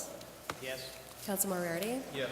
Council Nicola? Yes. Council Peliquin? Yes. Council Regis? Yes. Council Vandal? Yes. Council Clements? Yes. Council Langevin? Yes. Council Marcucci? Yes. 9 yes? Thank you. Okay, that was on the amendment. Now can you read it as a vote, please? Oh, me, I got to read it as a vote. Vote to authorize the Southbridge Middle High School store revolving fund in the amount of up to $25,000 under the provisions of Chapter 44, Section 53E and a half for the purpose of paying for expenses related to school store and depositing receipts generated by said store. Said fund, Said oversight to be directed by superintendent of schools, effective immediately. what she said. Okay. Can I have a motion? So moved. And a second? And roll call, please. Council Moriarty? Yes. Council Nicola? Yes. Council Peliquin? Yes. Council Regis? Yes. Council Vandal? Council Clements? Yes. Council Langevin? Yes. Council Marcucci? Yes. Council McDonald? Yes. 9 yes? Thank you. Agenda item number 11, vote to ratify the memorandum of agreement for 2013 between the town of Southbridge and Tri-Valley Incorporated for the Meals on Wheels program for 12 months at a monthly rate of $100 in compliance with the Southbridge Community Center policies. Any discussion? Roll call, please. Council Nicola? Yes. Council Peliquin? Yes. Council Regis? Yes. Council Vandal? Yes. Council Clements? Yes. Council Langevin? Yes. Council Marcucci? Yes. Council McDonald? Yes. Council Moriarty? Yes. 9 yes? Thank you. 12, vote to ratify the contract with Maya Health Benefits Trust, proposal for health insurance starting May 1st, 2013 through April 30th, 2014. Second. Any discussion? Roll call, please. Council Peliquin? Yes. Council Regis? Yes. Council Vandal? Yes. Council Clements? Yes. Council Langevin? Yes. Council Marcucci? Yes. Council McDonald? Yes. Council Moriarty? Yes. Council Nicola? Yes. 9 yes? Thank you. Agenda item number 13 is Councilors Forum. Councilor Langevin. I'm all set this evening. I already talked to the town manager on a couple things. I'm all set. Thank you. Thank you. Councilor Regis. Thank you, Madam Chair. Through you to Councilor Clements, if I could, I just wanted to confirm your planning and development budget. Thursday. Thursday, the 11th. Yeah, it's Okay. Thursday, the 11th, not Okay. Wednesday, the 10th. So All right. I caught myself right after. Okay, thank you very much, thank you. Cross that one.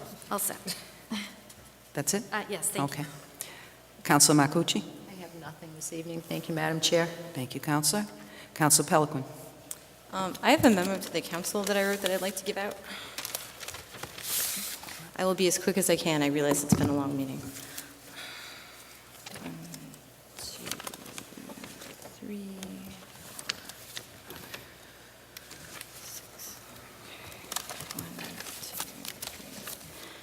3, 4. So I wrote this memo before receiving my packet, and I don't know why the third reading of our bylaw wasn't on the agenda this evening, but I wrote something about the bylaw to clarify my opposition to the current language, because I still think, even though there was an article in the newspaper and we did read the minutes, there's some confusion.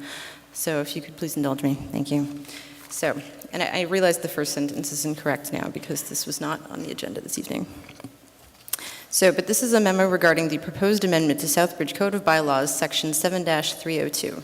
On Monday, March 18th, our town's council is scheduled to vote to amend Section 7-302 of our Code of Bylaws, Prohibition of Intoxicating Liquors, to read, Prohibition of Intoxicating Liquors and Marijuana in Public Places.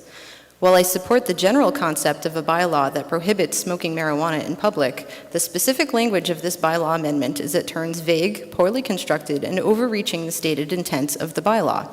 Although I have other concerns, my biggest problem with this proposal is in the last sentence.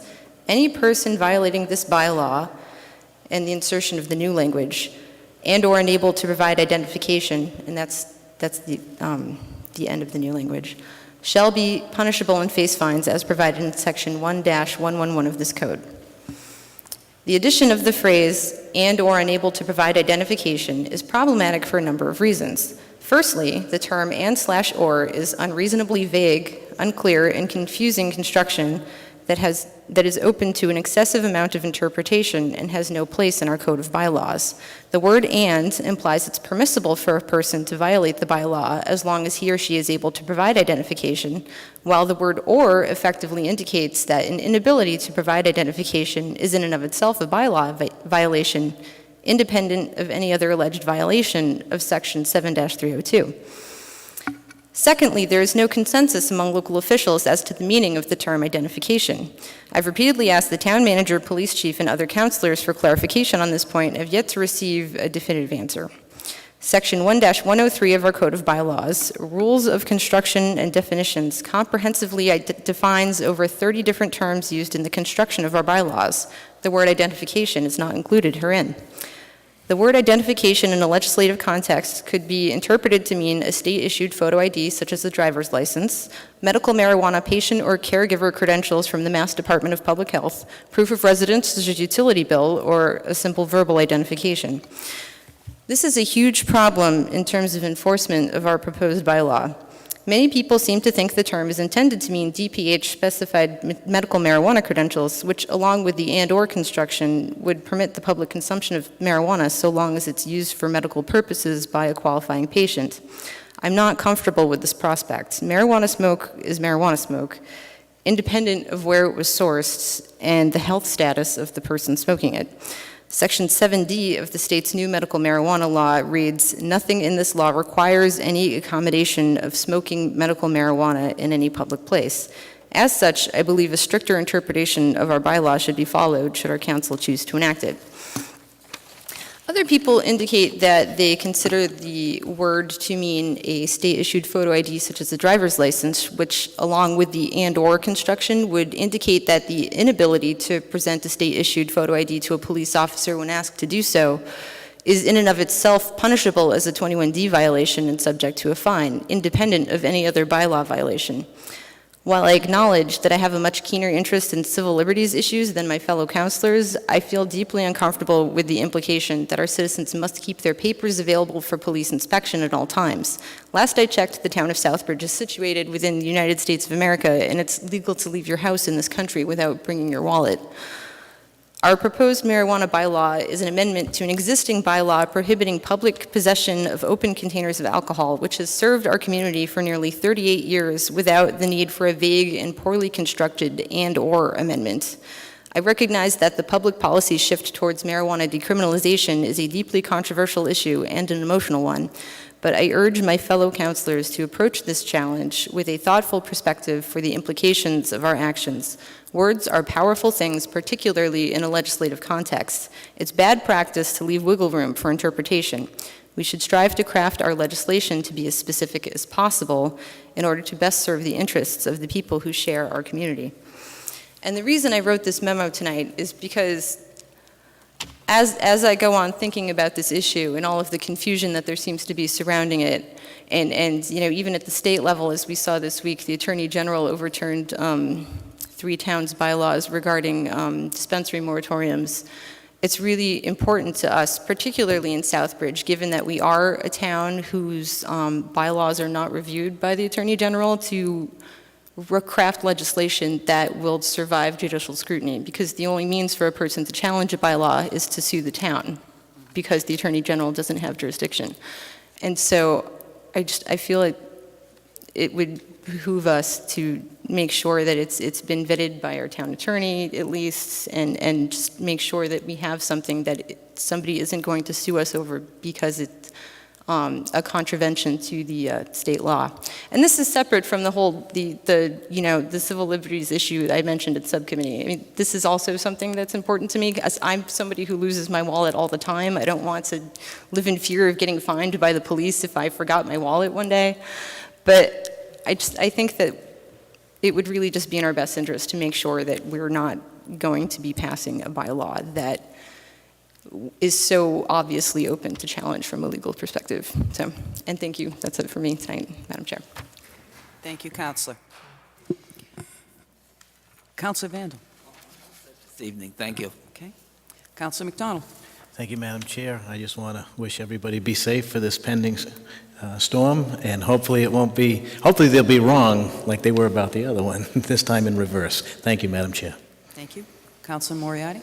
Relatively quickly, one is more of an impromptu question I had just before the meeting. I went to use the lav just behind the councilor's forum.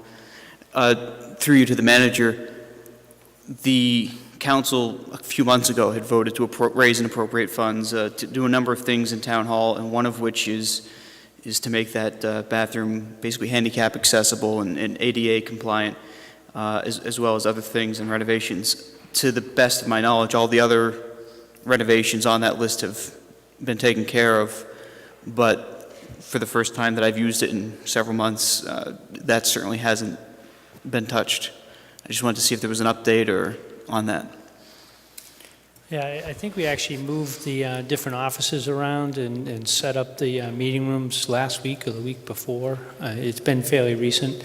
It is on the schedule. We do have one of our employees that's really a skilled craftsman, and he's in very high demand. But we'll definitely get the schedule and find out when that's going to be done. Okay. But I don't know as of this evening, but I will get a date for you. And then lastly, the other three kind of all share a similar theme. And this will be the last time I have to plug it, because by then it'll be done. This upcoming weekend, Saturday the 23rd, there's a Relay for Life fighting cancer sort of thing. Fundraiser at the Knights of Columbus, breakfast with the Easter Bunny, $5 a meal from Elm Center is basically putting this together as far as the food end. Pancakes, sausage, bacon, French toast. So again, $5 a meal. Music, games, activities, free toys for kids. For an extra donation, people can get their picture done with a professional photographer will take their picture with the Easter Bunny, that sort of thing. Tickets are available ahead of time or at the door, and I have some of those for our mad large crowd here. And then just beyond that, next Thursday is Holy Thursday, and that happens to be Food Share's annual radiothon.